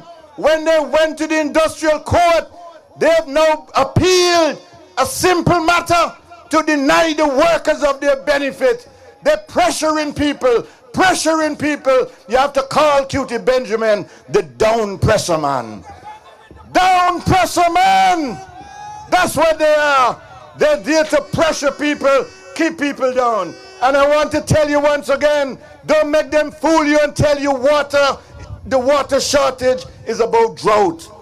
It's not about drought. Drought is when we used to rely on the ponds and the dams for our water. Today, 90% of our water come from the sea, and not droughting at the sea. It is the mismanagement of the reverse osmosis plants. And it's only after I spoke about this, they call in the water manager, and the next week you hear they say they're buying the parts, the membranes that I spoke about on this very platform, telling the people of this country that the water crisis is a crisis of management and a failure of leadership. Imagine we left a big water storage tank in Patterson's up to now in a connected, and it's still empty. One in Buckley, empty, not connected. In Collins, empty and not connected. 8 years they've been in government, and them they see them big hell of a tank. People can't get water. People can't bathe. People suffering grave inconvenience, and they have a set of empty water tank that could bring relief to people, and they don't connect them. What quality of wickedness that? That is the worst form of wickedness you can find, and there is a special place in hell for people like them. Brothers and sisters, we are saying we have to get rid of these people, and what they need to do is call election. How could Robin Yearwood sit down in cabinet for 8 years knowing that the tanks that UPP left had not been connected, so people were suffering? How could he know that when they took over the Semcorp plant, it was producing 4.5 million gallons of water per day, and now it is down to 2.1 million, half the amount? That is the problem. It's not about drought, it's about mismanagement of the reverse osmosis plants, so that they're not producing what they can produce, and the tanks are not connected so people can't get water. That is the problem, and that is what we need to fix. But you know, we came with a plan to help people with water tanks. We bring relief, so you get a duty off, and we assist you to get your pressure pump, and so they jump on that, and now you hear they're using chopper money for ministers of government to decide who need tank and who don't need tank. So you know, no UPP people are getting a tank. Under the UPP, when we do programs, they're non-political. We leave the politicians out, and everybody who is in need and deserving, they can go and they can get the benefit. But you have a set of people in this government, the words you can use to describe them is that they're wicked, they're bad-minded, they're avaricious, they're unscrupulous. Brothers and sisters, they must go. Let me hear you say, they must go. They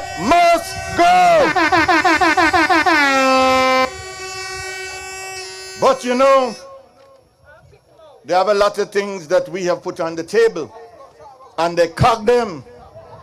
They cog the water program. We talk about minimum wage, and all of a sudden, Cutie Benjamin, he run go, say he convene, but somebody tell me Cutie Benjamin can't run.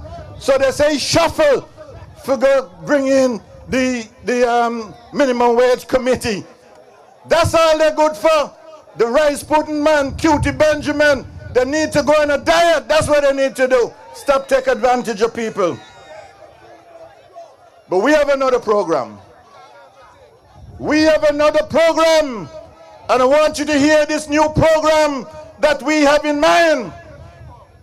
We don't mind the teeth because this is a program that is going to benefit those most in need. This is a program that's going to benefit mainly single mothers.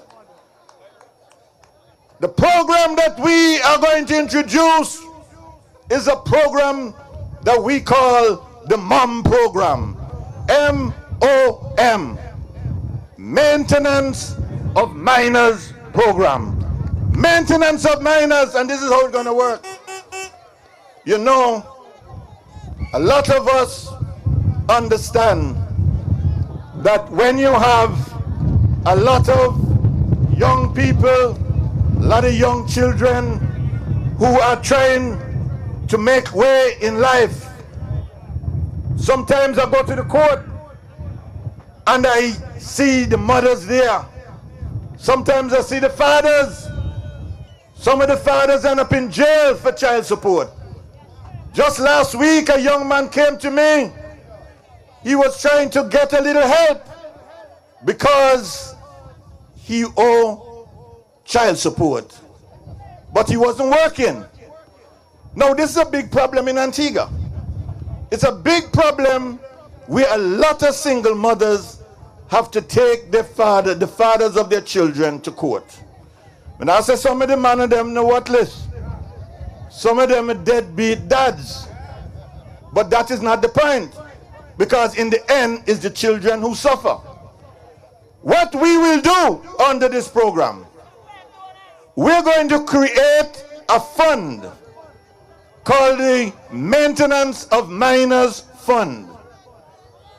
And within the first 100 days of a UPP administration, we're going to put a minimum of $1 million in that fund. And we're going to organize the program so that where you have a father who is not working, who is doing his best but simply can't make it, the mothers can draw from that fund for the benefit of the child. But the father is not going to get away. Once the father gets a job, and we'll have a special agency that will make it easy for people to find employment. We're going to help them find a job. So nobody feel you can come and say you look for work and you can't find a work. We will help you find the work. And when you get your pay, we take the money out of your pay and it go back into the fund. When the money go back in the fund, it will be like a rotating fund. We will make sure that our children will no longer suffer as a result of fathers who are unemployed.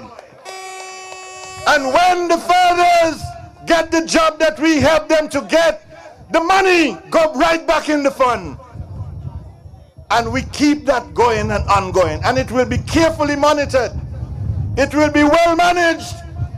But I'm not going to give them all the side work because I know they're going to want to cog it. But when they cog it, make sure they get the side work right. Because we have already worked out how it's going to go. But I'm telling you, brothers and sisters, and this I say to those mothers who have been walking night and day, week after week, with children who are hungry, who are suffering, we will put a plan in place so that our children will suffer no more as a result of this. How Clap your hands if you like the plan. Let me hear you if you like the plan. So brothers and sisters, I'm telling you, we have the ideas, we have the plan, and we will make sure that the people who benefit will be those who are most in need. And I want to end by just saying that we are here tonight to give our full support to our brother Anthony Smith. We want to tell everybody that in 2004, we met arrears of over $1 billion and we fixed that. Brothers and sisters, we met pensioners getting less than $100 a month. We moved it to $800 a month. We met children in schools who didn't have a proper meal and we fixed that. We had children who didn't have uniforms and whose parents had to suffer because they couldn't afford the school uniforms. We fixed that. Oh, brighter days are ahead. Brothers and sisters, let us look forward to a brighter day under the United Progressive Party. The big blue wave is building. The big blue wave, brothers and sisters, is coming ashore. Make sure that you're on board. Victory Day is coming. Redemption Day is coming. A brighter day is coming. A new future is coming. Let us go forward. No retreat. No retreat. One love, one heart. Together we shall win. Yes. What time it is? What time it is? What time it is? Now is it time for action? What time it is? What time it is? What time it is? Now is it time for action? Now is it time to cast your vote? Now is it time to start the work? Now is it time we bring your hope? Now is it time for action? Let's all join together as one. If you believe that the time has come, election day when you stay in your hand, the rising sun, sun, sun, sun. What time it is? What time it is? What time it is? Now is it time for action? What time it is? What time it is? What time it is? Now is it time for action? Now is it time to build the nation, to sing for the children education. It's time for a leader who have a plan. Now is it time for action? Now is it time to reduce the tax? Now is it time to all men to stop? This is the time we're not giving up. So let's all join together as one. If you believe that the time has come, election day when you stay in your hand, the rising sun, sun, sun, sun. What time it is? What time it is? What time it is? Now is it time for action? What time it is? What time it is? What time it is? Now is it time for action? Now is it time. Yes! Now is it time. Sing it! I want you to have a sound right home! Have a sound right home, but before you go home, we're going to take one last jump up. One, level the music! Level the music, and the people get one last jump up! I'm a new film, move on the way, move on the way. I'm set to move on the way. The way we go, we're full of energy. Walk up our energy, I'm set to move on the way. Where's the next Prime Minister of Antigua and Barbuda? We charge up, we can't forget. UPP massive! We charge up. Thank you for coming! We will keep you informed as the next date for the next rally. Don't worry, we are on the move! We are ready! Look at the music, man! Have a good night and safe journey home! Cause when we roll, we don't roll alone. So anyway, that we go, you feel it. I'm moving every with me. With me, with me, come to we mash up and pull up as we like a hammer. Cause everybody jump up together, jump up together, mash up together, mash up together, wave up together, wave up together, jump up.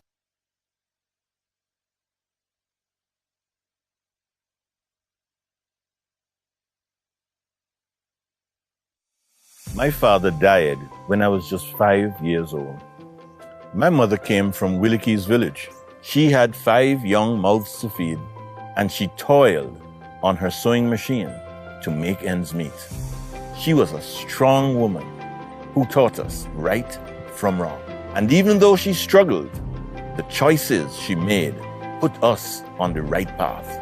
I made the choice to work hard, play by the rules, and get an education. I had a number of opportunities, but I chose to return to Antigua and inspire the next generation. I taught at the Antigua Grammar School, and it's here that I saw firsthand how education transforms lives. I made the choice to get into politics because of the lack of resources that I saw in our schools. I saw how our teachers and families struggled whilst an elite few got ahead.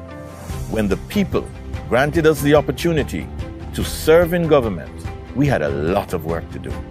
As Minister of Finance, I helped to clean up the rot of 30 years of one-party rule. We saw our country through the global financial crisis and the Stanford collapse. Through all of that, we introduced the school meals program, the school uniform program, and laptops for children. While we were not perfect, no one is perfect but Almighty God. We worked day in and day out to defend the nation and put people first. Today I see too many families struggling for a lack of jobs and the mental stress that comes with it. The cost of living is out of control, and for too many of us, water is still not readily available. And our needed pension checks are not coming on time. While the elite few did well, the ABLP denied you the right to choose what you put in your body. Whilst we believe in vaccines, we don't believe it's the responsibility of government to control your bodies. We will bring an end to all the mandates. This election is about choice, and we believe that we are the right choice because we give you the choice.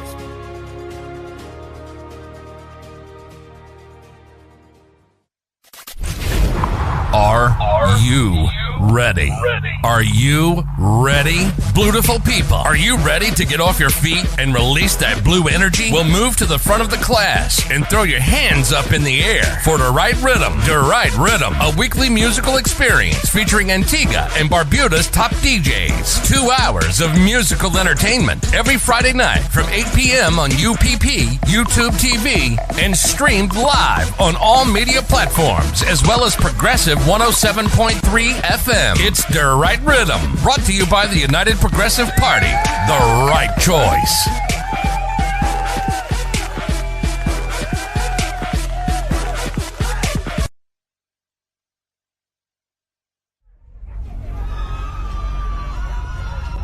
First, he gassed us.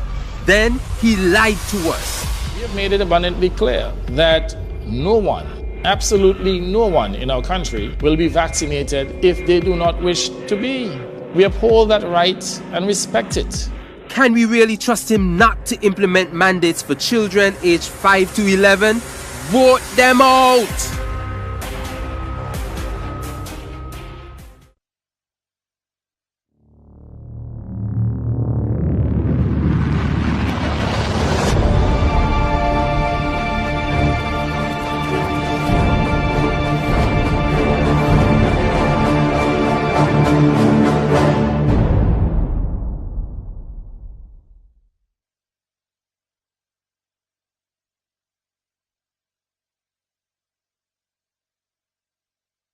It's time to join the family at the People's Cooperative Credit Union Limited. We offer savings accounts, deposits, fixed deposits, loans, among other related services. You can even become a shareholder by purchasing a minimum of 50 shares at $5 per share. Membership is super easy and convenient. Just visit our newly opened credit union building on Upper Newgate Street, Monday to Fridays, 8:30 a.m. to 2 p.m. with proof of ID and address, along with $15 to cover registration and passbook. And you'll be set and on your way. For further information, call 462-8888 or 727-2285. People's Cooperative Credit Union Limited. Today, tomorrow, together,